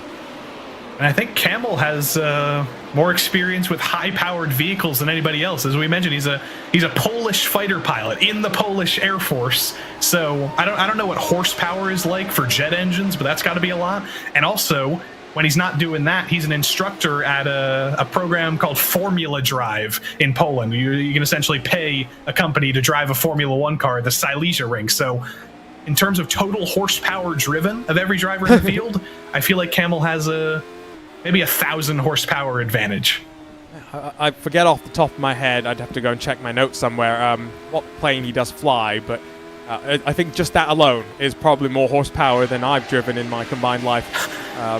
Put together as well. I just looked it up. Apparently a fighter jet has 100,000 horsepower converted to a horsepower unit. So that's a little bit. Just a little bit, and that's with the afterburners obviously turned on as well. David Toth has lost a little bit of ground back to your rates leader. Last lap Beloso, 2/10 to the good over second place Toth. Is Max Muir going to make a move for second?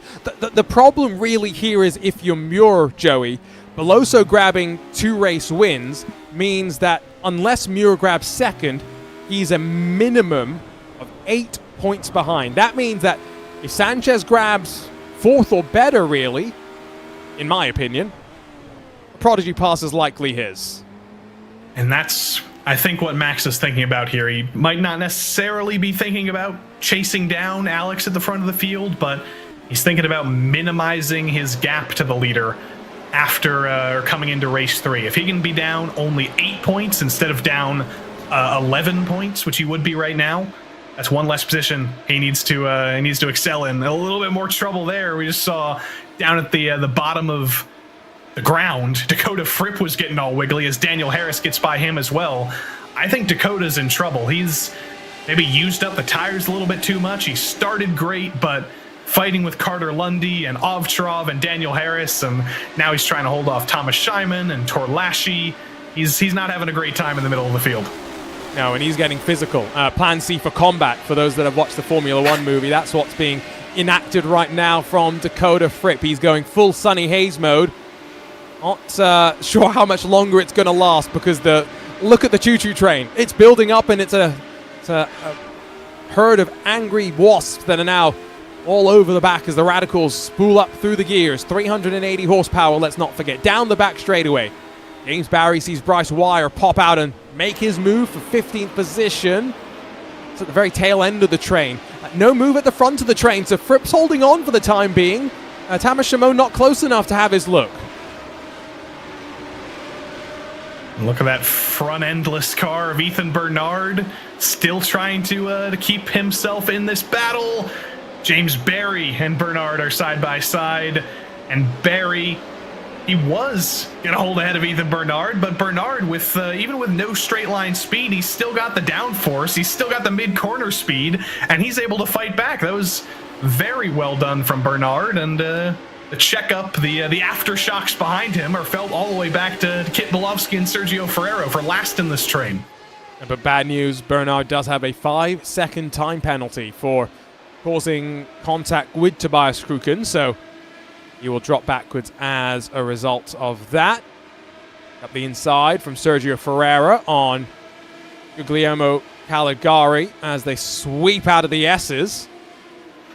A little bit careful there, trying to avoid contact as they watch Kit Bilovsky behind 2. Beloso once again on that last lap, by the way, below the 123s, albeit with David Toth gaining 0.5 of a second. Joey, this is 2 drivers that are just putting everything out there, but they are so equally matched right now as Bilovsky gets the move offered by Caligari. It's so equally matched at the front of the field, it's basically a chess stalemate. It is. And it's at a track where, unfortunately, a stalemate is matched on the track. There's one long straight, there's one great overtaking opportunity. The rest of the track is very difficult to get by. So if we were at another track that had more overtaking opportunities, I think we'd see those guys switching back and forth and back and forth. But as we are right now, if you're in the back of the field, if you're all getting checked up, you've got multiple opportunities to run side by side. But if you're up front, it is very difficult to find an opportunity to make a move. And so Alonso Sanchez is on track to grab the second race victory of this 3-race tournament. Put himself one step closer to the Prodigy Pass. Bernard still with the front end missing. Again, with a 5-second penalty to the boot as well. I'll start to James Barry. He'll lose out to Ferrero, you'd think, eventually. Now he's darting around as he holds the inside line and tries to now stick in the draft. Jaden Munoz gets in front of Matti Orella. That's for 5th position. Although I think Jaden's going to be slightly frustrated at his qualifying, that he's been putting himself in the position of having to make the moves. Bernard back up the inside. Big aggressive lunge under the brakes, and he'll clear himself off to the double left-handers. It's the best way to get yourself some TV time. Throw the lunges. You love to see it.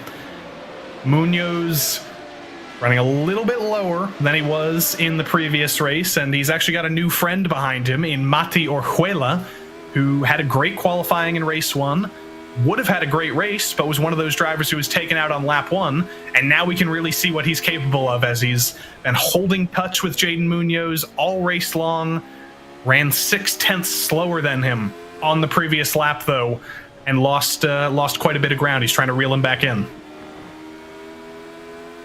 Again, if this race is a bit of a guide for what we're expecting from the Virginia International Raceway, then I get the sneaking suspicion qualifying going to be important, not expecting too much passing, although you can run side by side effectively for 80-90% of the lap at VIR. It's just the S's which you can't. Max Muir shoves it up the inside, and while the rear end steps around on him, he saves it. David Toth will reinsert himself to 2nd position, though. David Sobrero's made this a 3-car choo-choo train for 2nd. Beloso Sanchez now almost 2-second clear at the front of the field. Hello, David Sobrero. We haven't seen you much today. He's going to try and make the move on one of the stars. He's got the nose to the inside through the 2nd hairpin. You need to be on the inside through there. And David Sobrero puts himself up onto the podium. And Max Muir just going in the wrong direction. Wanted to finish 2nd, wanted to finish 3rd. Now down to 4th. That's an even bigger gap he's going to have to make up in race 3 if he wants to beat our race leader to this overall championship today. This is an intriguing format. The problem is someone at the front of the field, Joey, is just making it quite boring. If you go out, you qualify on pole position, you win the race from pole position, there's not much the drivers behind you can really do to make it interesting.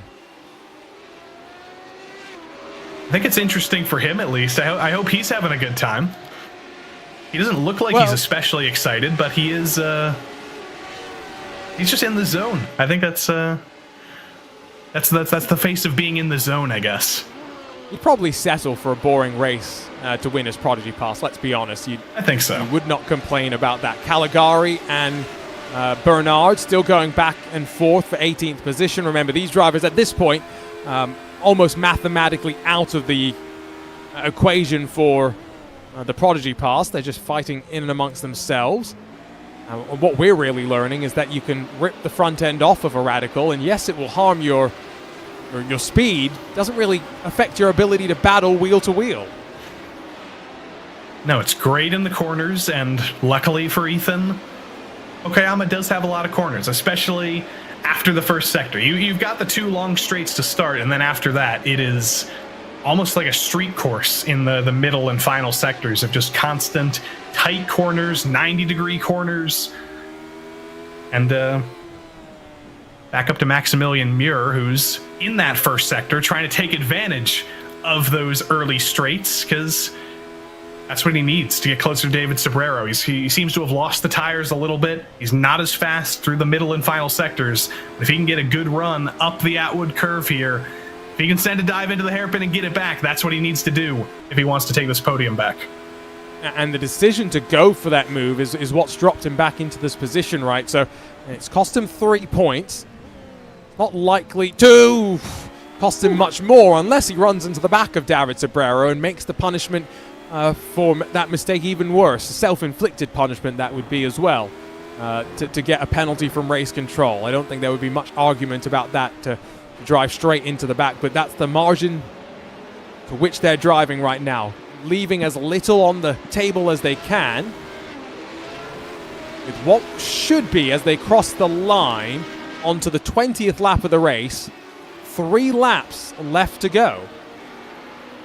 This is going to be the most consequential battle on the track, I think. Beloso has well and truly checked out, I think. David Toth's doing a great job as well, pulling away from Sobrero, but Mir wants to repay the favor. He wants to get back by. He's been doing some studying. He's been doing some following.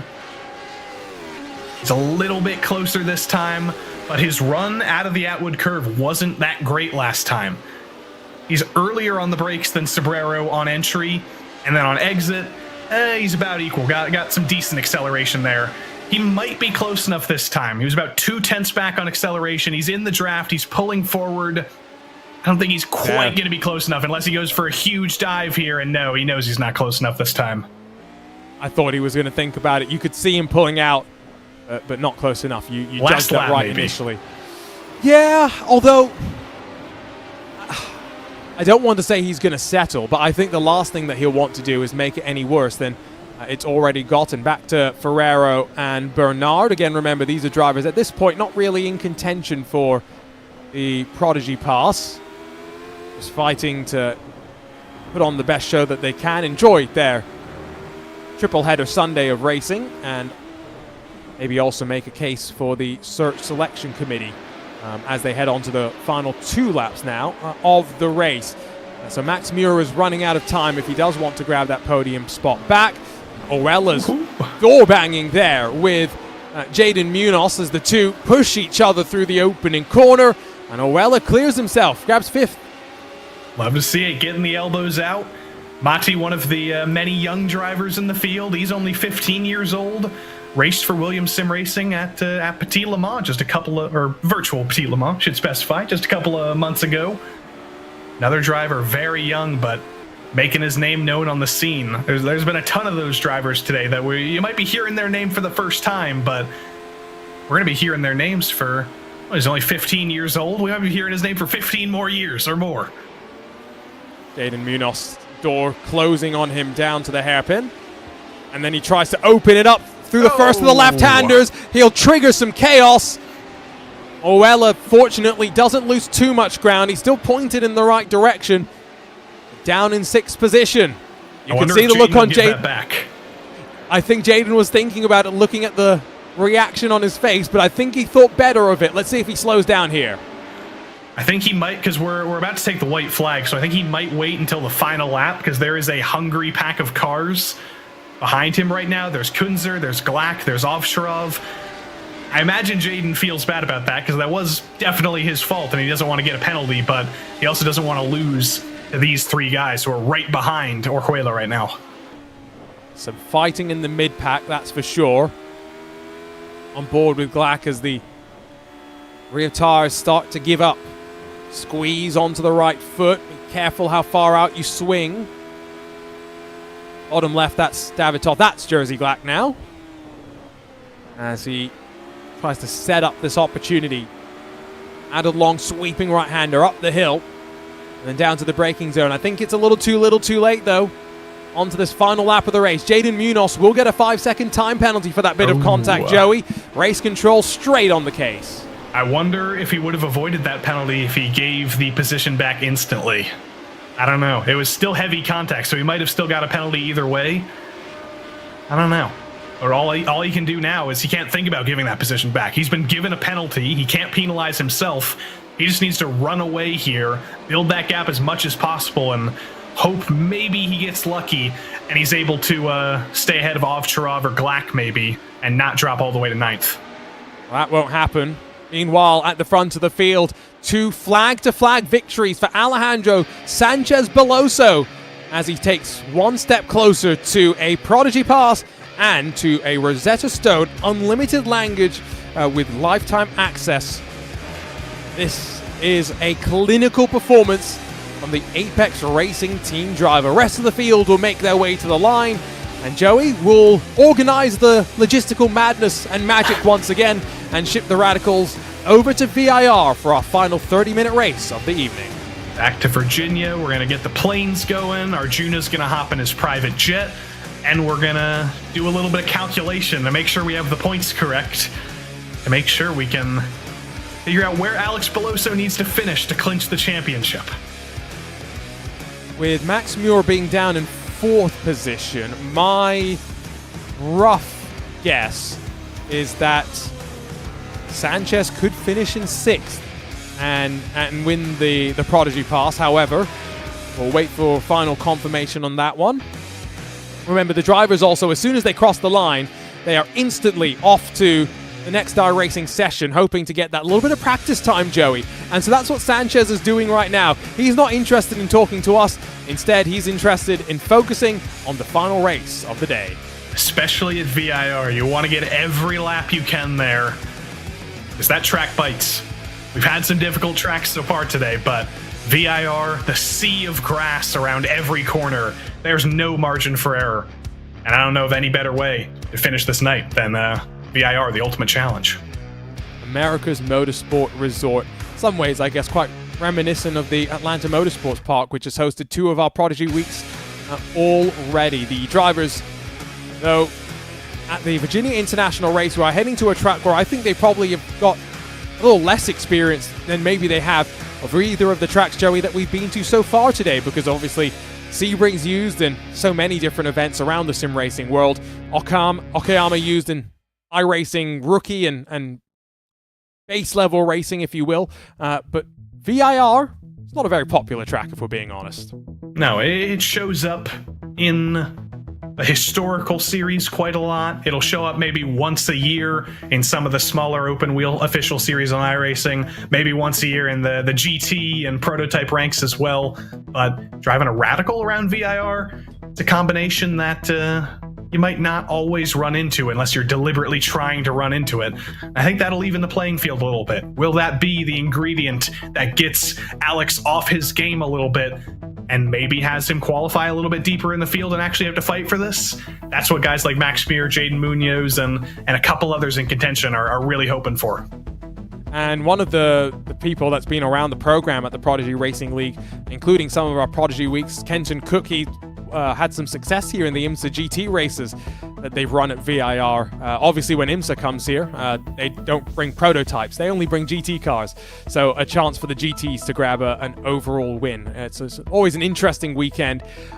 It's an old school track, though, Joey. The only thing that I really have to complain about VIR, it's not really a complaint. It's more just a reality. We had to chop down the tree. That's my complaint. We can put the tree in. Do you have a telestrator, Arjuna? Can we put a tree in ourselves? Let me draw it for you. We have the power of technology. We can't put a fake tree in there. I think we can do it. That's what my argument was, Joey. When iRacing rescanned and made this track look all nice and modern, they should have just left the tree in for good measure. We'll do it. We'll get producer James Yexley is going to put a fake tree in there. I guarantee that, and you can hold him to that. So now we're challenging him to draw. That's number one, and to get it done in time. So we're challenging his artistic and his expediency skills as the drivers all just load in for, like we said, that little bit of practice. We are using the Grand Prix sort of layout of VIR. We're not using the infield configurations, one of which contains a corner name that Joey and I would not be allowed to say on air without being escorted from the broadcast booth very, very quickly. But it's a very quick track, Joey, that is for sure. It's all quick, and like we mentioned at the top of the show, the tracks have kind of decreased in overtaking opportunities over the course of the night. Sebring was arguably the easiest track to pass on. There were multiple places to pass. Ukayama, we had that big overtaking opportunity at the hairpin. VIR, you're going to want to make the move in turn 1. Other than that, it's going to be very, very difficult. The other best overtaking opportunity is into the roller coaster, and that's the scariest overtaking opportunity in the world. Yeah, it's not quite as blind on entry as I would argue maybe Sunset is, but it's blind in a totally different way, right? So that is the iconic corner on this track, really, if we're being honest. Now that the tree is gone, that is the one. The run through the S's, then down into the compression, and then around to the tree and to the roller coaster section. Qualifying going to be crucial. I think there's no ifs or buts about it. That's what we've seen. 2 races in a row where Beloso Sanchez has led from flag to flag.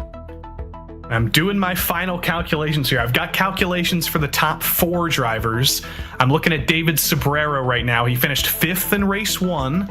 He finished 3rd in race 2. That tells me that he has 61 points. So we have Alejandro Sanchez Beloso on 80 points, maximum points. Then you have David Toth and Max Muir with 66 points each. And you have Jaden Munoz and David Sobrero with 61 points each. So I think those are going to be our 5 in contention unless something goes horribly wrong in race 3. And we'll make sure to calculate those positions as they correspond live once we get going in race 3. Well, we will continue to try and figure out the math on the championship standing, see if we can get an official word as well. But while we do so, let's step aside. Race 3 coming up next. Let's go! The world's first gaming-to-real racing league is here. The search is on for racing prodigies from around the world to test behind the wheel of real race cars. Racing is no longer just for the wealthy or elite. The future of motorsports is now, and it's open to all. We about to change the game! In Season 1, 32 of the best racing gamers were sent to real-world tryouts in Atlanta, Georgia, all expenses paid. 24 were drafted by 6 teams inside the Williams Racing Fan Zone in London during the Formula One British Grand Prix, receiving paid professional racing contracts. Now, these drivers are competing in the 10-round Prodigy 3 Championship to climb the ladder to the Prodigy 2 and then the Prodigy 1 Championship. The search for racing prodigies continues. Are you a racing prodigy? Compete now.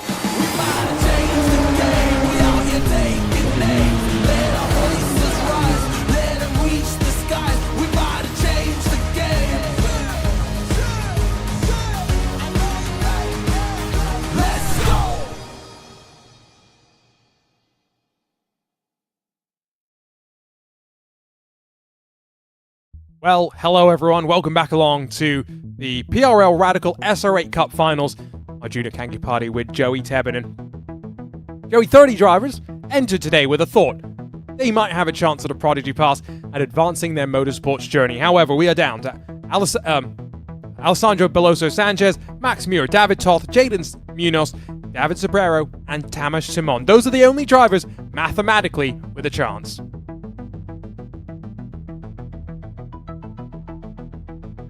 Are the top 5 from that list you said. It's going to be those top 5 unless something goes horribly wrong, unless there's some kind of nuclear accident or earthquake that takes out all of the top 5 in turn 1.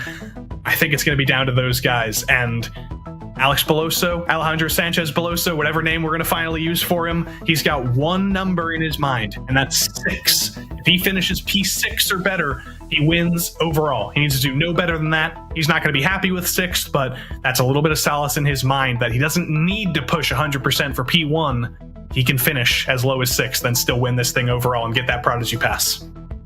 So if he finishes P7, I believe David Toth or Max Muir could win the race and win a Prodigy Pass. Yes. But that is asking for a lot, I think. I think Sanchez's mindset in this race after qualifying is simple, right? Qualify and pole. But after that, it's going to be quite defensive. The way he has started the races, Joey, has been intriguing, right? Because he has caught second place napping in both races so far, and so that's enabled him to build up a bit of a cushion in those early stages. Here at VIR, he does that again, and he's off to the races. And everybody's going to be very hungry to make sure he isn't on pole at VIR, because that's the advantage he's had in both races. He's controlled the field, he's been able to run away, and he's been unable to be passed. But if he starts second, if he starts maybe a little bit deeper in the field, how good is he going to be wheel to wheel in the middle of the field? We know he's going to be very good. He's got so much experience and so many other successes in other cars, but you never know what can happen, especially at VIR, and especially like we've seen in the first two races, very good drivers like Kamil Franchak have been taken out 2 times in a row. And I can tell you, just looking at the weather conditions right now, 55 degrees Celsius track temperature, which, let me convert it for all of you. I think that converts to hot. Yes, hot, 131 degrees Fahrenheit for those of you using the incorrect units. You can cook a pork chop at 131 degrees Fahrenheit. It's good to know. We take our first look at this wonderful facility, the Virginia International Raceway in Alton, Virginia, albeit slightly closer to the Northern Carolina border than it is to most of Virginia. That's a new state, Arjuna. Northern Carolina? Oh, North Carolina. You're moving there in like 5 minutes. I know. Let's not. You gotta get it right. I better get it right. We'll blame the red flag I had to commentate through last night. I see. Yeah, the joys of real world commentary. They can crash on the formation lap, Joey, and cause a 45-minute delay. Yeah, we crashed on the formation lap today. 0 second delay. True. We're running a Zero tight ship delay. over here. A very different sort of situation. We've got a little bit of time before we get into qualifying. I think the final driver is just joining in and getting ready. So before we jump into the story of qualifying, let's jump into the story of one of the Williams sim racing drivers that competed in the P3 Championship. My name is David Dalton Jr., and I am a racing prodigy. I fell in love with driving at the tender age of 5. I started on the video game Gran Turismo 2, and I was so intrigued with how the car moved around a corner. After that, I told my mom I want to go kart racing, and from then, that just sealed the deal. I knew what I wanted to be. When I'm off the track, I'm very much indulged in music. I've been playing drums for 15 years. Drumming requires coordinated precision, and that was able to translate into a racing car. To be part of the first go-round of the Prodigy Racing League, it means everything to me. To be here, you really had to want it. This is the time to show out. This is the time to prove who you are. So if you're here today, you can't take it lightly. Catch the Prodigy Racing League all season long on Racer Network.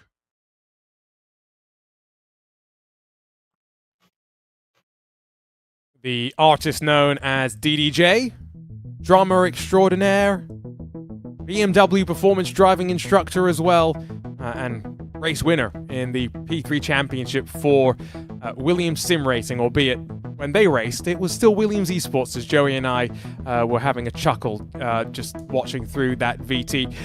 And David Dalton Jr. Doing more and more iRacing recently as well. So I do encourage you to go and check out some of his streams as he goes off and explores the joys that is iRacing official racing, Joey. That's the way that I'll put it. Mm-hmm.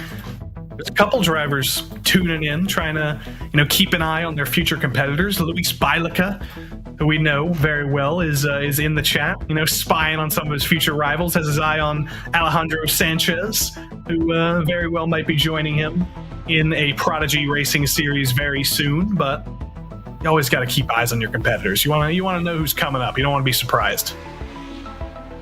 And making sure to support the entire team as well. A huge thank you to all the incredible partners, the Williams Gaming Club, iRacing, Racing Electronics, Wine Country Motorsports, MPI, Wimna, PitFit, Racers Physio, Racer Network, and Solo Parent for pioneering the next evolution of motorsports with us. We are equally grateful to our teams, coaches, drivers, and fans. This journey does not happen without you, and we are proud to be building it together. Thanks as well to Advanced Sim Racing, the fastest growing sim racing equipment retailer in North America. Their realistic and immersive gear delivers pro-level performance for serious sim racers and aspiring pros alike. Right, warm-up lap about to be complete. Pedal to the metal, go, go, go. 2 flying laps for all of these drivers as the track temperature, Joey, has now hit 57 degrees Celsius. I don't think you need to be warming those tires anymore, Mr. Beloso Sanchez. We're getting from rare pork chop territory to medium rare pork chop territory now. It is very, very hot. And every corner, essentially, at this track is a high-speed corner. So you might be starting to wear those tires a little bit after lap 1 of qualifying. So I don't know necessarily if lap 2 is going to be faster, if those tires are truly cooked. But we'll wait and see.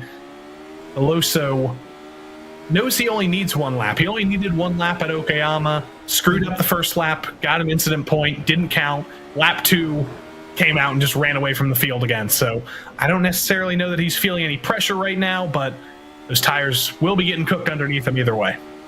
Just watch the lines that Beloso takes around this track, because old school in nature, there is grass waiting to greet you and usher you mostly into walls. There's no safer barriers or anything up through the S's. This is high speed. You are committed 235 kilometers an hour as you come over the top of the hill, and then through the left, compression builds you into this, well, what used to be an excellent corner with the tree on the inside. It's still an excellent corner.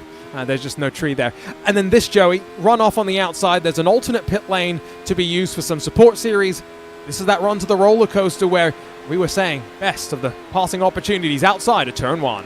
Very long back straight, but then up over the hill, down the hill, and then up another hill, and a blind corner, a blind braking zone where you're braking while you're turning left. It's a great opportunity, but it's very scary when you're in a solo run, let alone when you're running side by side with another car.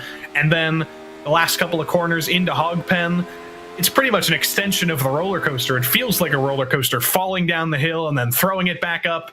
David Toth, first driver across the line. Where does Beloso? Only P2.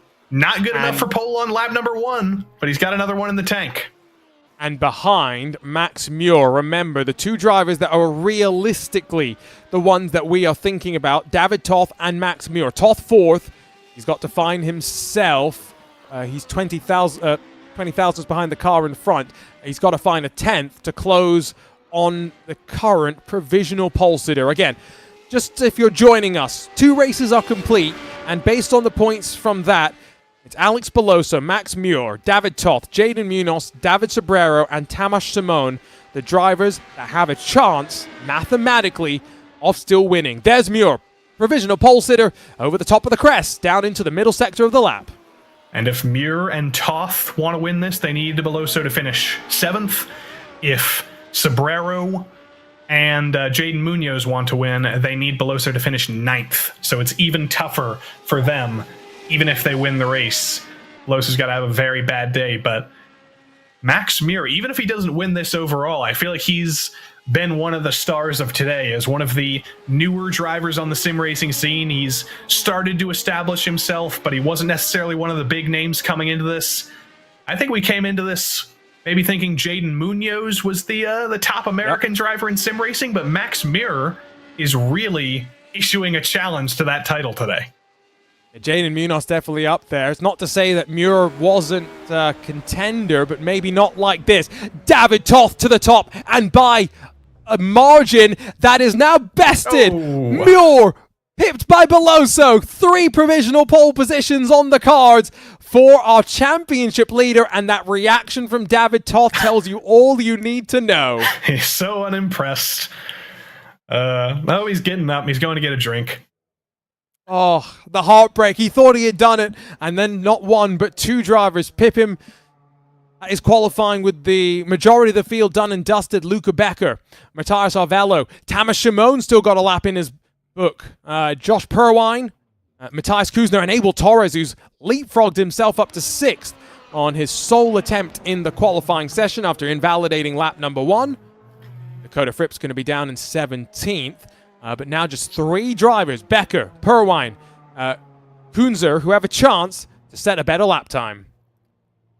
I think Kunzer could have a shot of making his way into the top 10, but Luca Becker just trying to go for glory here, representing Luxembourg. Don't often see a driver from there.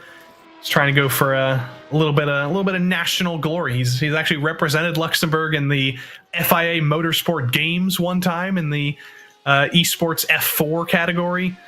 He's continuing to do him proud. See if he can improve on this lap. No. Very quite a bit far off, but he'll be looking from the middle of the field. And Perwine and Kunz are off the track as well, so that is qualifying done. We have 3 pole positions for Alex Sanchez Beloso, the Apex Racing Team driver, who is now in the prime seat. All he needed to do was finish P6 or higher. Joey, he's got a chance to go 3 for 3 flag-to-flag victories and secure his Prodigy Pass, his ticket to a test physically, mentally, and behind the scenes to see if he is the full package race car driver in his quest to be drafted in the next season of the P3 Championship as part of the PRL. You can't get complacent, though. He's had 2 great races from pole. He's jumped the field from pole. But the same driver he fought with in Sebring is starting second again. He's learned. He might be able to follow him into turn 1, and he might issue a challenge. So can't get complacent, even if you're on the pole for the 3rd time. It is the final race then of the iRacingRadical SR8 Cup Finals. And all of those that completed laps in 5 or more different race weekends during the official iRacing season that built up to this are eligible to win 3 12-month Rosetta Stone single language subscriptions and 3 $100 advanced sim racing gift cards. Winners will be notified this week, but we're ready to figure out our winner of the Prodigy Pass and of a year-long subscription, lifetime subscription, I should say, as well, to Rosetta Stone. We made our way to Alton, Virginia, 17 corners, 3.27 miles for this particular layout of VIR. That's not VIR, that's Okayama, where we just came from. But never mind. In this Radical SR8, it will be a challenge.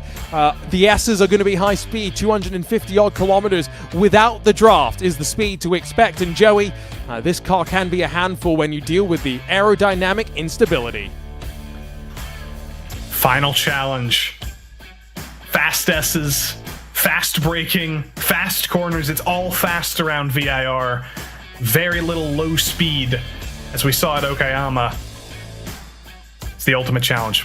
All 3 tracks, every aspect of a track you could possibly want in this short championship with this final showdown. Alex Peloso trying to hang on. If they finished as they qualify, Beloso would be the winner. Max Muir would be 18 points behind, 3 points clear of David Toth. Jaden Munoz would be 4th, David Sobrero 5th, and then Tamas Shimon. Excuse me, no, I got that mixed up. David Sobrero would be 4th, Jaden Munoz would be 5th, and Tamas Shimon, after his struggles in qualifying in race 2 and race 3, he would be the one down in 6th position. And again, I think that's been the name of the game, right? We talked about wanting to be inside of the top 5 in each of the races, Joey, but qualifying has been the be-all and end-all. Beloso getting it done has set the tone for the rest of the field. Kamil Franchak has had another good qualifying as well. He's in P5. Can he finally survive the first lap of a race? He's certainly going to be hoping so. Guglielmo Caligari, have to give him a shout out as well. P12. Great run from him.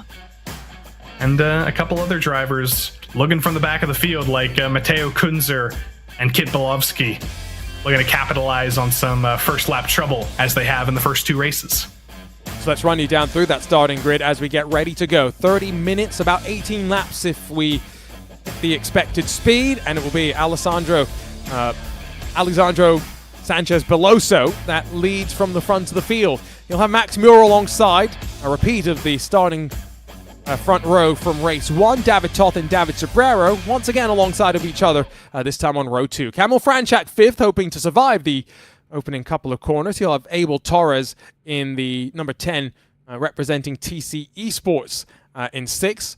Matti Orjula 7th. Augustin Torlashi, much better qualifying for him than in race 2. He's 8th with Jaden Munoz and Leo Ovcharov. I'm pretty sure exactly where they started race 2. 9th and 10th in race 3 as well. Carter Lundy and Daniel Harris 11th and 12th with Guglielmo Caligari, Thomas Shimon, Ethan Bernard, and then Max Ripolus, the top 16. Dakota Fripp, Bryce Wire, Tobias Kruken, and Sergio Ferrero. Those are the final cars in the top 20. Before you get to Jersey Glack, to James Barry, Luca Becker, Julian Swanson, Kip Belofsky, Matthias Arvalo, Thomas Delacourt, Brandon Walker, Josh Perwine, and Matthias Kunzer. So 30 Radical SR1s for the final time today. We'll get lined up in 15 rows of 2, and behind the pace car, we will get ready to go. And we'll see how much weaving they do this time, Joey, how much heat they really need to build into the tires. I think they might want to cool them down somehow. If they could jump off the track a little bit and cool them down, that would be the way to go. Because even just sitting on the grid right here with that cooking griddle of a track, the tires are going to be warm right now. They could do a standing start if they wanted to. Standing start in these Radicals would be interesting, that's for sure. Yeah. Oh, there's a little bit of a standing start at the back of the field. Some drivers jumping the order a little bit. Once again, Max Muir is in VR trying to figure out when Beloso Sanchez is going to punch the throttle here. It's always difficult when you're starting second in these sort of situations. Trying to not lose out and have third really force the issue here. And David Toth's got a great opportunity here to fire it up the inside and make it 3 wide to turn 1 if he times the start. He's got to use every little bit of information he's learned from the opening 2 races about when Beloso launches and hold tough with him. Or his other opportunity, keep close with him, jump David Toth in 3rd, get in the draft, and peek to the inside into turn 1. If he doesn't get to his inside, if he's chasing him down again, I don't know if he has a shot. It's where preparation meets all the work. The years of dreaming and in the sim racing realm, keeping yourself ready. Beloso Sanchez held the field, and a bunch of angry bulls stormed down to turn 1. 3 wide for second, and Max Muir's been swarmed already, eaten up by David Toth, and maybe by David Sobrero as well. They try and stuff 4 cars in, but that was never going to work through the long right-hander. Single file, hopefully they'll start to sequence through. Beloso, Toth, Muir, then Abel Torres in front of Camel Franchak, who survived the opening couple of corners so far. And I can't quite believe I'm going to say this, we've got 30 machines funneling through into the S's for the first time of asking. They're 4 wide in the back of the field. I don't know if all of those guys got through there cleanly. A little bit of rally cross for one of the blue cars. I believe that was Augustin Torlashi getting into a little bit of trouble through the S's. But yet again, Alejandro Sanchez Beloso in total control of the field. Didn't allow Max Muir to switch to the inside and get a draft of him. David Toth had the draft. They were 3 wide behind Beloso, and now he holds the lead as he has all afternoon. And he hopes he can hold off David Toth now for the next 30 minutes. And he's just pulled a big gap on him out of Oak Tree Corner, and Max Muir's going to have a shot for second. David Toth, I think, kicked up some gravel, lost a bunch of traction, and now fight back on for second. Max Muir lost it on the start, but into the roller coaster, regains it behind them. It's last of the late breakers. Camil Franchak gets in front of Abel Torres. That was a bit close for comfort. But out of the long sequence that ends the lap through Hogpen, it's going to be Beloso, only 8/10 clear, rather 6/10 clear of Max Muir. Then Toth, Franchak, Torres, Sobrero, and Torlachi. This lead train extends all the way to 16th spot. That was very smart from Toth to let Muir by coming into the roller coaster. If they ran side by side, they both would have lost probably about 2 seconds just in that one corner and essentially handed the win to Alex up front. So smart, lose the spot, but don't lose a ton of time. And Toth's going to hope that Muir goes up there and starts running Beloso down. The middle of the field, Sobrero knew he was an underdog here. Didn't qualify where he needed to win this thing overall, but he's not going to give up the fight. And he's fighting with 2 guys who have had trouble today, Abel Torres and Camil Franchak. Both of them aren't going to give up easy because they both want at least one deserving result in the top 5 today. One deserving result that you'd put forward to the search selection committee and say, you know, if I'd been able to stay out of trouble, in those other races, there could have been a real shot. It's a slide up towards what is still known as Oak Tree Corner, as much as there is no oak tree on the inside. I did see some comments in chat. When the tree was there, it would be interesting if it was shading parts of the surface. You'd have different grips levels coming through that corner and having to adjust to it. Really one of those intriguing nuances to think about. If you're Max Muir, you've closed up now, 3/10 off of the leader. The draft's going to keep you within touching distance. There is no waiting around here. There is no ifs or buts. There is only go, go, go. 2 laps complete, and no changes between the top 3 as they run. Max being cheered on by our old friend Jerome Berthiaume, the team principal now of Solpec Precision Racing, as it's now called, cheering on his driver to chase down Alejandro, and he's doing that 3/10 faster on that lap. Max might not have been faster in qualifying, but in these early stages, he's faster in race pace. These drivers, remember, are competing for their chance to head to Prodigy Week, showcase their ability in a race car, be tested physically and mentally as well, to see if they are the full package racing deal. If they are a true racing prodigy, and then they'll be sent to the Prodigy Draft, and the P3 teams will pick them. They'll go racing for their first full season as a professional racing driver. The first full season of the Prodigy Racing League is now streaming free on Racer Select.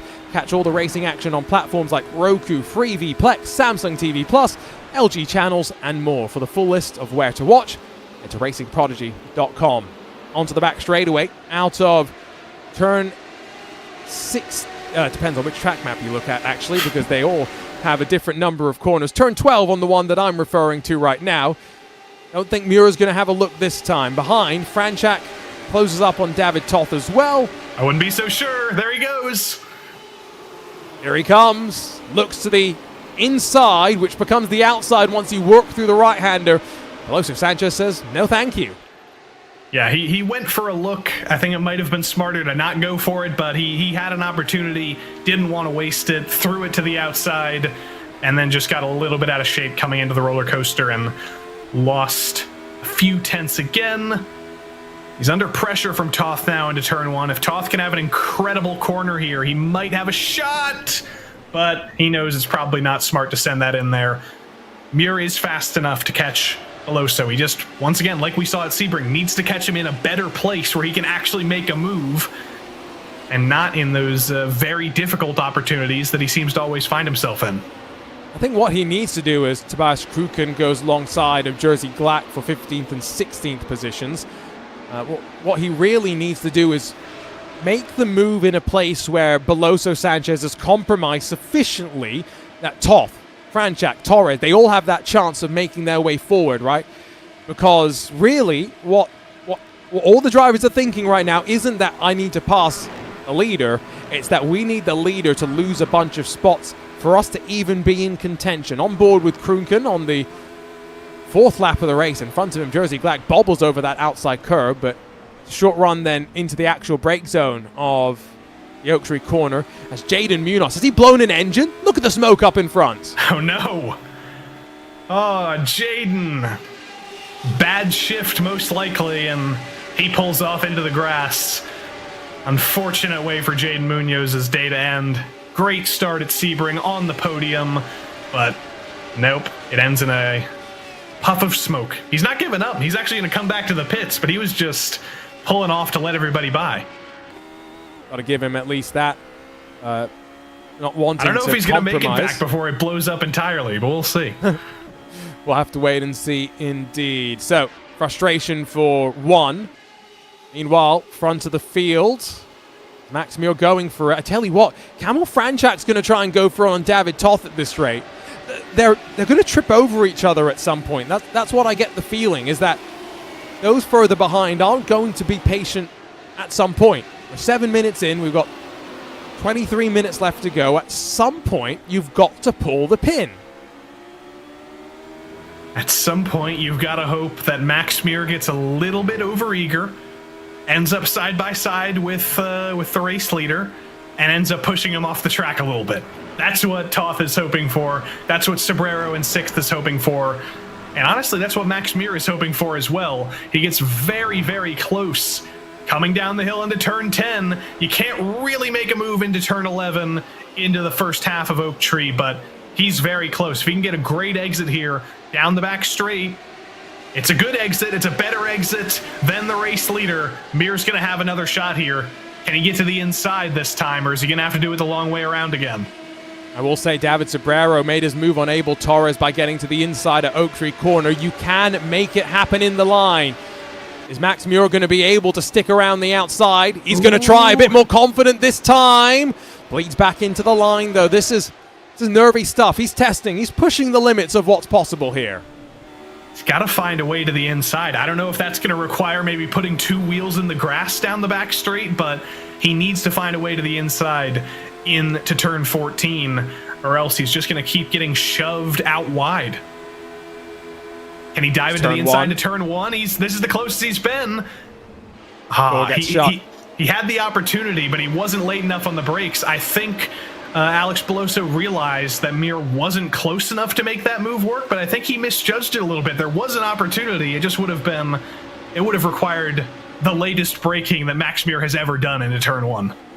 And here comes Kamil Franchak, by the way. As I mentioned, he's feeling a bit stymied and stifled by pace that's being run right now. He feels like he could push that a little bit quicker, find maybe a path pass, but if you want to pass those in front, first you've got to pass the car directly in front of you, and as of yet being unable to do that. We have not seen any drivers pushed out wide onto the outside of South Bend, although a couple of drivers trying to do it to themselves further back in this lead queue as they hook the right, get onto the power. Bit too much curb usage for a bunch of drivers, but that's okay. They've all compromised their own run. It's Daniel Harris in 8th position, his best run of the day so far. It's a big fat draft train here at the end of the top 10, or basically the entirety of the top 10. This actually goes all the way back up to the race leader. Muir's going for it again. And he will stick it. They will go down through Hogpen, wheel to wheel, but here comes David Toth as well. Cannot afford to sit back. This is the steamroller train momentum that I was talking about. Beloso's lost one.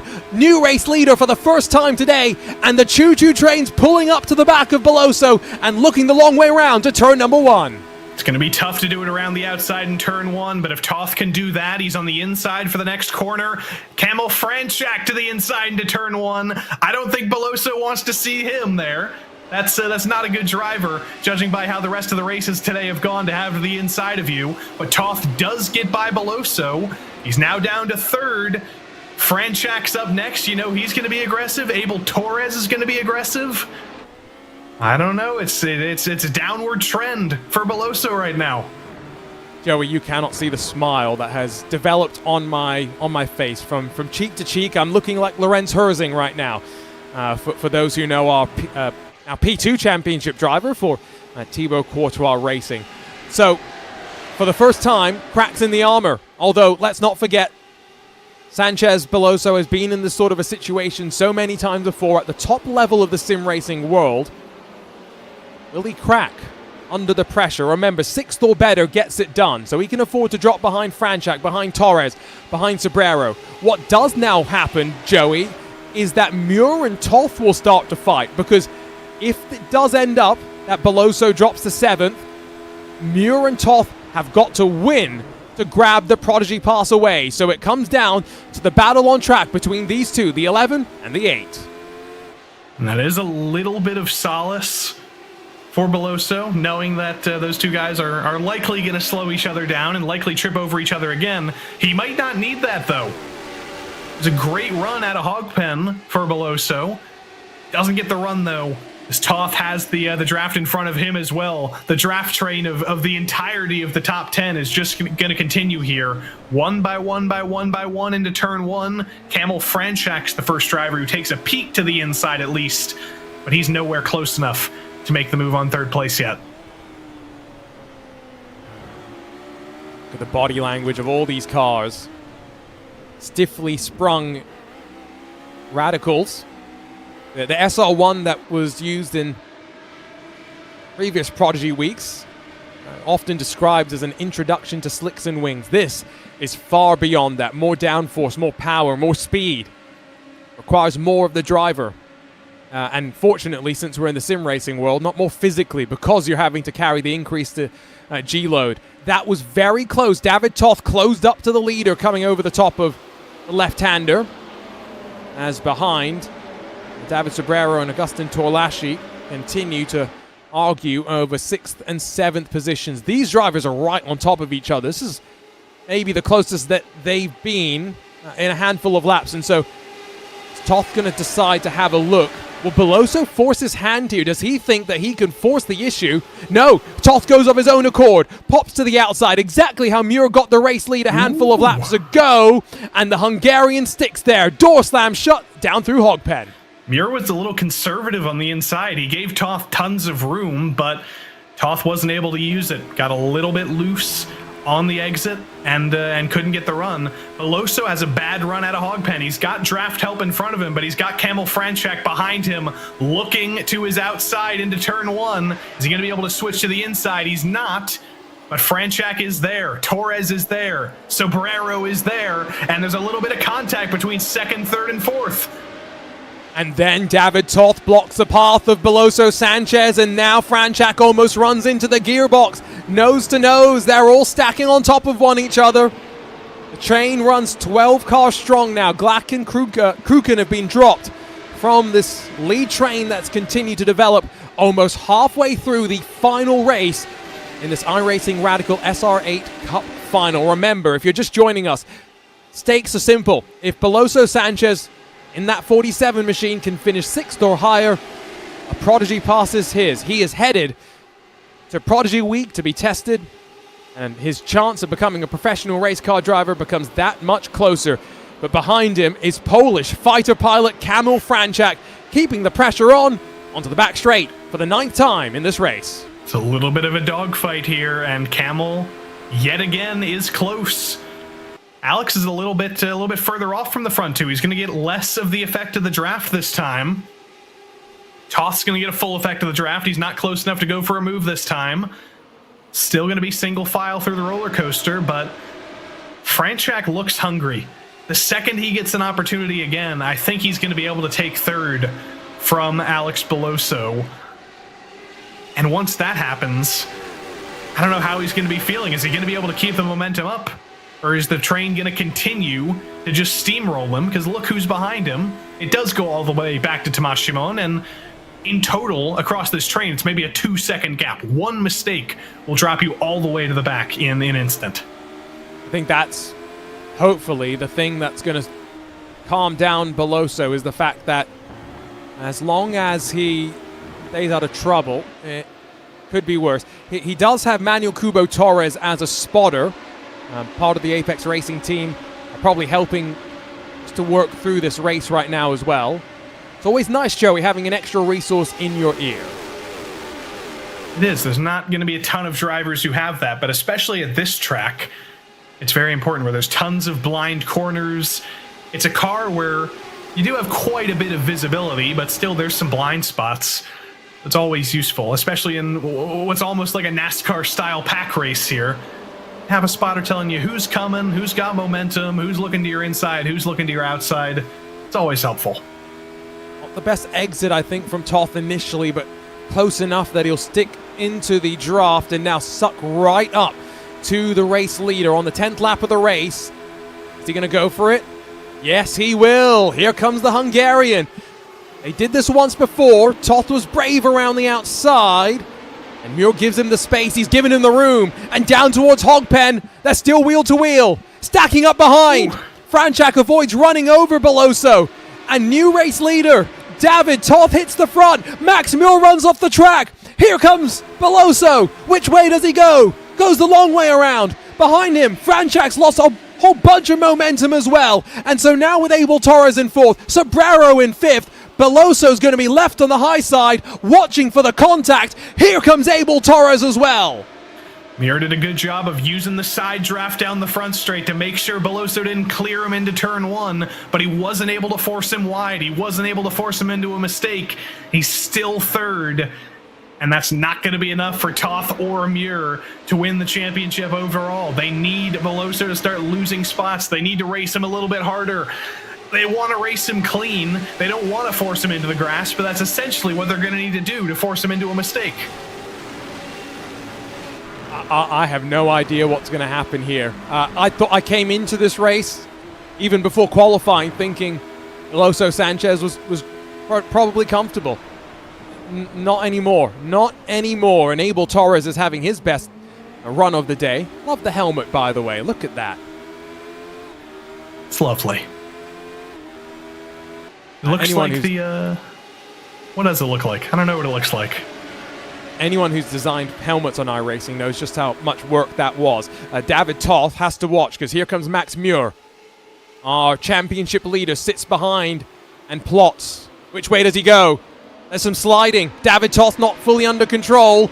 Max Muir retakes the lead, and there goes the look from the 47. Ooh. He's put himself in a dangerous position, though. On the outside, here comes Abel Torres. He rips third away from Veloso, who's now down to fourth, and David Sobrero is going to try potentially and make things worse, headed up to turn one. They're bump drafting, pushing each other forward into the opening braking zone. Alex didn't get a good run down the front straight. He's got a car to his inside now. He's down to fifth. One more spot. If Mati Orjuela gets by, that suddenly puts Max Muir in what I believe is a tie situation in the points. I'm going to double check my math here. Yes, if it finishes with Alex Veloso in sixth, that's a tie. Veloso wins on countback with 2 wins to Muir's 1. But if he loses one more spot, if he loses a spot to Carter Lundy in 7th, it's over. He's still falling. Wow. Heart rate's up across the board. Although taking a look at the driver, you wouldn't see so. Couple of penalties from race control. A 5-second time penalty for Sergio Ferrero. And a 5-second time penalty for Kip Belofsky. So some things further down the running order. It's been pretty clean up front. Back onto the back straightaway. A good exit from David Toth sees him all over the gearbox of Abel Torres. Now again, remember, if Veloso continues to slide backwards, it's between Muir and Toth. Whoever wins this race is the one with the chance of stealing the Prodigy Pass away. Hungarian grabs second. It's easy as you'd like. Yeah, if Abel Torres wins this race, it's basically over for Toth and Muir. So they can't afford to let that happen, as much as Abel wants to have one starring performance tonight. Toth has cleared Torres, running away from him. Torres is now under fire from David Sobrero, and Beloso's right there on the scene as well. More good news for Beloso as well. Orjuela and Lundy, 6th and 7th. They're going to be side by side into turn 1. They're going to be slowing each other up even more. And now the leaders, Toth and Torres, they're going to be slowing each other up even more as they're side by side after turn 1. Oh, and contact into the S's. I was going to say the gap is going to grow to those behind, because they are fighting like a pack of angry animals, just trying to close up right now and gain track position. But all the fighting at the fronts closed it back up, and so Orjuela, Lundy, Franchak, Torlashi, they're going to close back potentially and put the pressure onto Veloso Sanchez. Sergio Ferrero has not just shod the front of the Radical, he's found himself buried in the tires down at turn number 4. It's unfortunate. Another journeyman sim racing driver. Good to see him fighting for a spot here, but didn't quite go his way today. And also Daniel Harris. We didn't, I think, notice that when it happened. He was running in the top 10, but he is all the way at the back of the field. He got in some sort of trouble in the middle of the race, and his day is going to end in the deep 20s as well, unfortunately. See if some of these drivers get a chance to return for a future Season 2 PRL Esports competition. Stay tuned and connected on social media and Discord for more news. There are more Prodigy Pass opportunities coming, is the word from our team behind the scenes. On board with David Sobrero. It's behind where Alex Veloso Sanchez now currently has a bit of a buffer. He's got 4/10 to Orjuela, and then a full 6/10 behind that to Carter Lundy. So right now, not panicking just yet. It will help when you get desperation moves like that. David Sobrero opens the door on Abel Torres, and here comes Veloso Sanchez around the outside, hopefully going to back out of that one and not leave himself in the precarious position. Yeah, he saw there was some feist there from Abel Torres. He saw he was getting fighty, and he backed out of that, knowing that it probably wasn't smart to be side by side with him as he sent it in there. But Belosso's checkup has slowed him down, and Mati Arjuela, who was once 6/10ths back from 5th place, is now right there. So we ride on board with him. If he has a great run out of Oak Tree, he might have a shot on Beloso, and he might have a shot of finishing in the top 5. Ooh, that was uncomfortable for Beloso as he hit the curb on exit. Slightly at an awkward angle, but the car was rotated well, and so he'll get onto the power nice and early coming out of Oak Tree corner. David Toth not close enough to Max Muir to have a look alongside, I think, this time. Although maybe I'm wrong. That draft is super powerful. A pop out late. Squeezed onto the inside curb, though. Muir, for the first time, a lot more defensive through the roller coaster. Holds on to the spot. Beloso still in 5th as well. Gotta be defensive.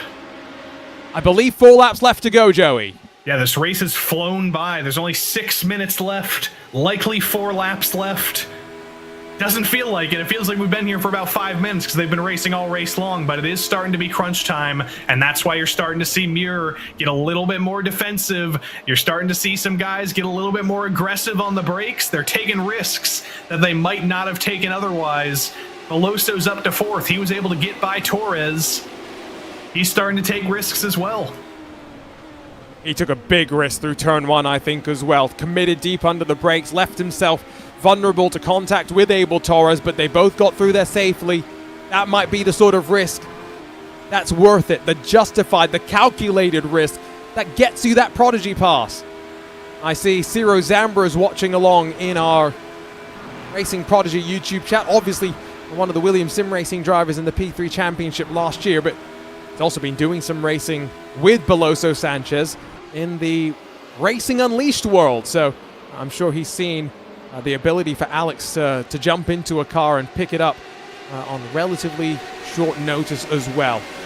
Sobrero's close enough to make this an interesting sort of battle, but that's the last thing David Toth or Max Muir really wants right now, with less than 5 minutes left to go. Huge run for Toth yet again. He's got momentum that he uses to pull to the outside, but I think he knew that wasn't really close enough to make the move work that time. But because he didn't fight with him too hard, he's able to get back in line, ride behind him through the last couple of corners, and now up the hill into turn 1. He's going to have a huge run, and he's going to have a great shot into turn 1 instead of into the roller coaster this time. I haven't seen many moves at 1 for a bit. At the front of the field, and here it comes. The Hungarian left the door, sticks his nose through. The American now down to 2nd. He's still alongside, but not quite there as he slots back into line. Sobrero's eagerly trying to get to the inside through all of this. And so once more, it's a 12-car train. 1st through 12th, split by 3 seconds. Who would have thought that at America's Motorsports Resort? That was not a great move from Max Muir, though. I think he expected that Toth wasn't going to go for the move. He thought he might be a little bit too far back, but it's too late in the race to make assumptions like that. People are going to get desperate. People are going to make dives, and Muir needed to defend the inside there. But he didn't, and now he's got to fight back. Now he's got to be on offense and try and repay the favor. Into Oak Tree. Toth has had a great run, and he's not going to catch Toth. Sobrero gets by Muir as well. Disastrous that he left the door open into turn 1, and now he's going to lose the spot to Sanchez Beloso as well. This is disaster. This is worst case scenario for Max Muir. Although maybe for David Toth, it might work out if Muir and Beloso come to blows. Up through the roller coaster, the blind right-hand crest.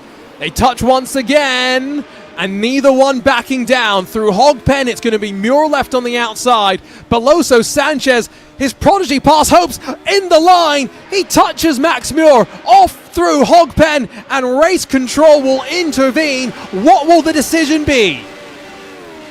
Race control suddenly have the biggest decision of the day.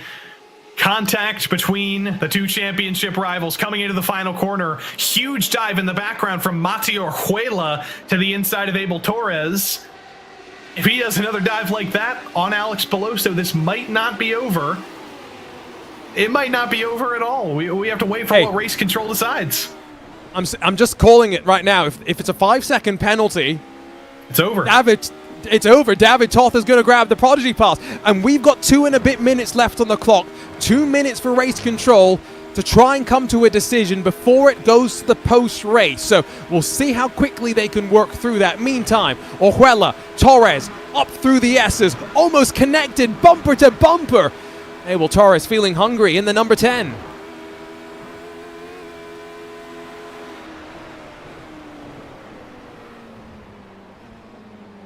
Just out of following Oak Tree. Through Oak Tree. He's studying. He's lurking. You can't make a move through there. All you can do is maximize your exit and stay as close as possible on the back straight. He did as good as he could, and he's going to have a shot here into the roller coaster. He's going to be forced around the outside, but we know he's been aggressive in the past. Interestingly, not aggressive this time. Doesn't elect to go for the move.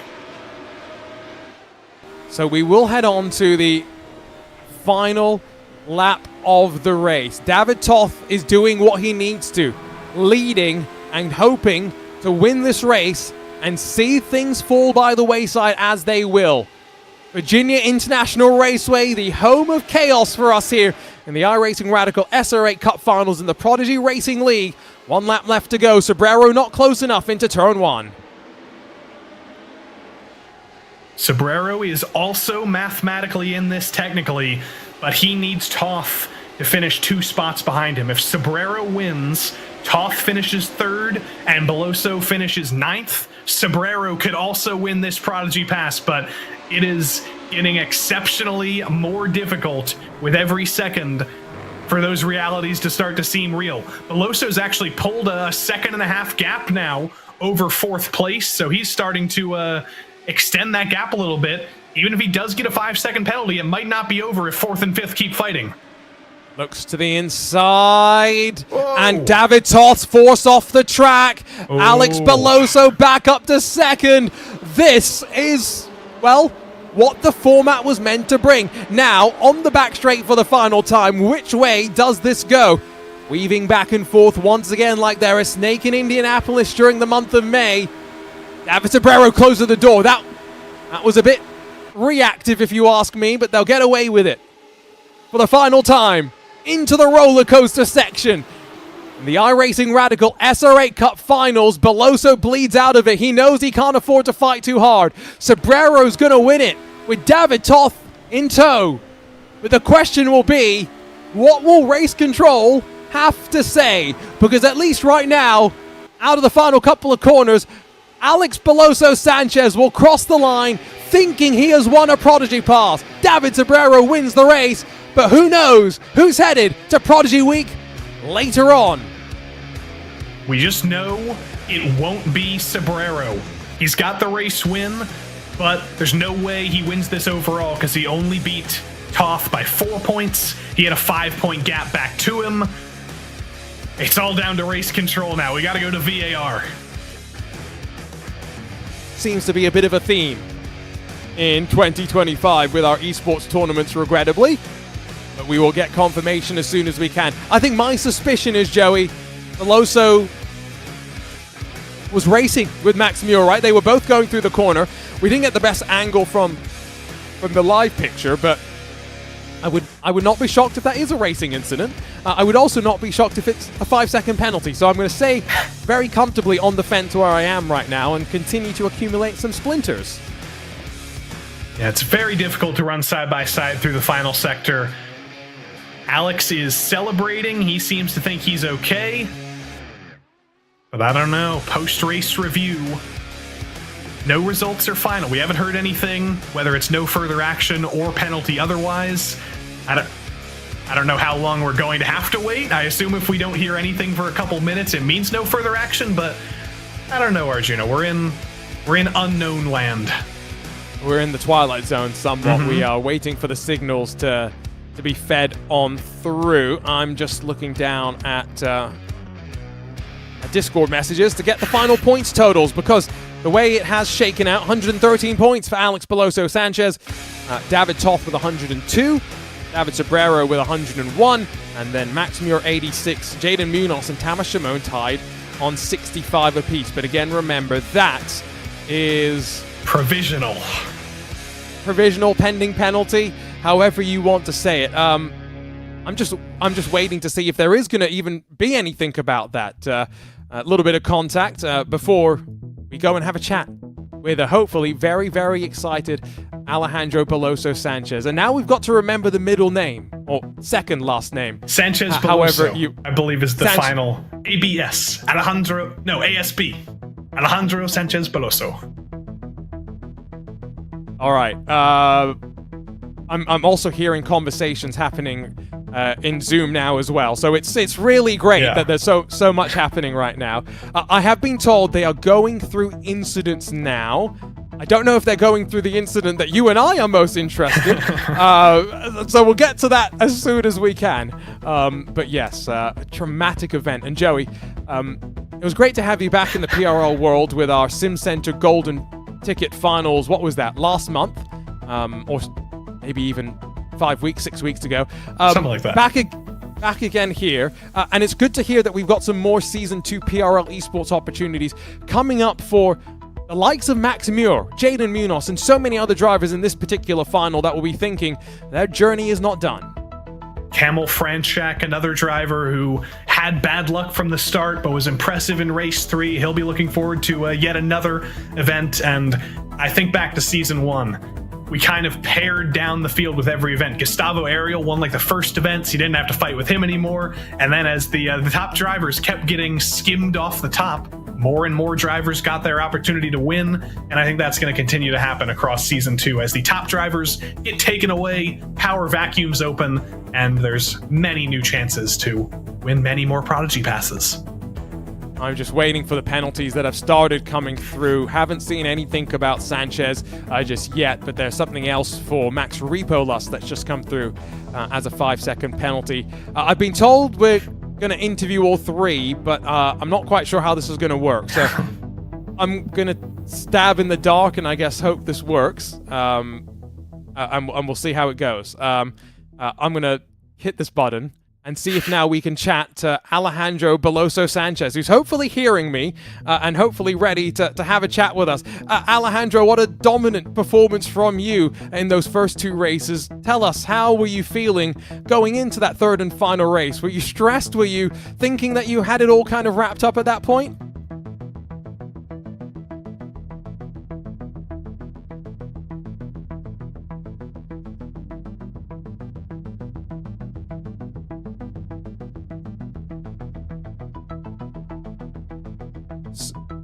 So, unfortunately, it seems as though, Alejandro, we don't have your audio for some reason. I can hear you, but the rest of the broadcast can't as well. I will say, while they try and figure it out, see if you can talk now, Alejandro. Sorry, go for it now. Hello. I think we've got you now. Go for it again. Yeah, I was just saying that nothing was decided, obviously, being such a short final. It was only 3 races, so I knew what everyone was going to try to do in the last race, and I tried to keep myself clean of incidents. Tried to defend in P1 as best as I could, but I got pushed a little bit wide. So I just gave up the position and started going backwards. I knew top 6 was enough. So that was what I was trying to do, basically. And obviously, quite shocking driving standards from some, but nothing new. But yeah, in the end, we made it work. And yeah, I think we won. So very happy with that. I've just had the confirmation that there was no penalty, at least for the contact with Max Muir. Talk me through that incident, right? Because now we're getting to the end of the race. Things are starting to intensify a little bit more. And me and Joey, the other commentator, we were speculating, how do you balance that risk versus reward of not wanting to be swallowed up by the pack even more? As I was saying, like, it was clear that I was trying to stay top 6, top 5 to be completely safe. In the end, I think 2 laps before the incident with Max, I was around the outside as well, and I just basically lost like 2 positions. So I knew whoever was on the outside was gonna lose quite a bit. He tried to push a lot and turn in a little bit too much, and yeah, I spun out because of it. So yeah, it was all like sort of pre-planned. I knew I wanted the inside through that corner, because if somebody's going to lose a bit of time, it's going to be the guy on the outside, because of what I experienced myself 2 laps ago.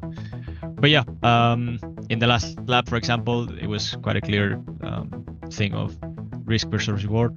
There was nothing on the line for me, and it was quite obvious, but I was just gonna get pushed off. So I just gave up the position completely, gave up the 2 positions. It wasn't really gonna matter anyway. So yeah, I tried to play it safe and finish P3. We'll see if there are any penalties or anything given, but I don't really care since I already won, I think. So yeah, quite happy with that.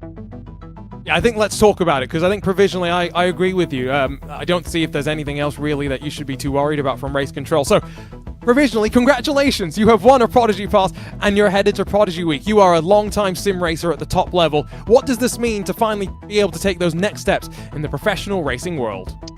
Quite excited for it, to be honest. I didn't really have much to do in this part of the year. Obviously, as you know, most of the World Championships are concentrated in the beginning of the year. So this means a new challenge. I'm very excited, very nervous, because I don't know how well or not I will do in real life. Obviously, I've had some experience in real life, even with radicals. I've driven the SR3 and the SR1. So yeah, a bit of a head start on that department, I think. But yeah, a new challenge, completely different from the usual dynamic that I'm involved into with professional sim racing, which involves sweating for many hours in your home. Now we're gonna sweat for a lot less hours outside of home, so we'll see. Hopefully I'm very excited to travel as well. That's another reason why I did it. I'm liking traveling more and more ever since I'm growing older and older, and I appreciate it more, these kind of experiences. Obviously really thankful for Racing Prodigy to bring us these kind of chances, for us sim racers to finally develop ourselves into real racers and push our boundaries in the real world and prove to the world that this is not just a bunch of kids driving around on their simulators that are useless in real life. Quite the opposite. And yeah, overall really thankful, as I said, very looking forward to it. You have also won Rosetta Stone's Unlimited Languages lifetime access to 25 different languages. You're obviously very comfortable speaking in English, not your first language though. So I've got to ask, what would you like to say to Rosetta Stone, and what's the first new language that you might be looking to learning and taking a look at? I'm very excited for that, because I started learning German last year. Obviously I was forced because I had to earn like 2 credits in order to finish my mechanical engineering degree, and I only realized in July, and that was the only thing that was left. But I think I'm gonna learn German. It's probably the most useful language for me after English and Spanish. So very excited for that. It's quite a surprise, to be honest. So yeah, thank you a lot for that, and yeah, really thank you to Rosetta. Congratulations, and we'll see you in Prodigy Week and see how you get on in a race car. Thank you very much. And we'll go from Alejandro Sanchez Beloso over to David Toth, who's standing by with our one and only Joey Tebben. Indeed he is. David came so close at the end there, but 3 top 5s, all 3 races today. Didn't quite get you the Prodigy Pass, but what do you take away from a consistent day? David, do you have a copy? Doesn't appear that David can hear me, unfortunately. Check one more time, David. No, unfortunate Arjuna. David is stunned into silence. Oh, he's moved his mic. This is promising. David, can you hear us now? Hello. I don't hear you. There we go. Hello. You don't hear me? Yeah, okay, we can hear fine. him. Sorry. There we go. Sorted. Exactly. You had a pretty good day today. 3 top 5s, a second place fighting for the win in the last race. Didn't quite get you the Prodigy Pass in the end, but what do you take away from a strong second place today? Yeah, it was crazy long races, to be honest. My biggest weakness is still the qualifying. I just cannot put a lap together in a crucial moment. In Sebring, I was quite lost. I was already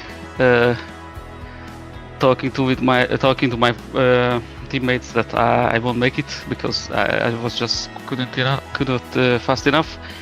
But in the last 2 races, I had the pace. I killed the rears a bit in the last race because it was crazy hot temps.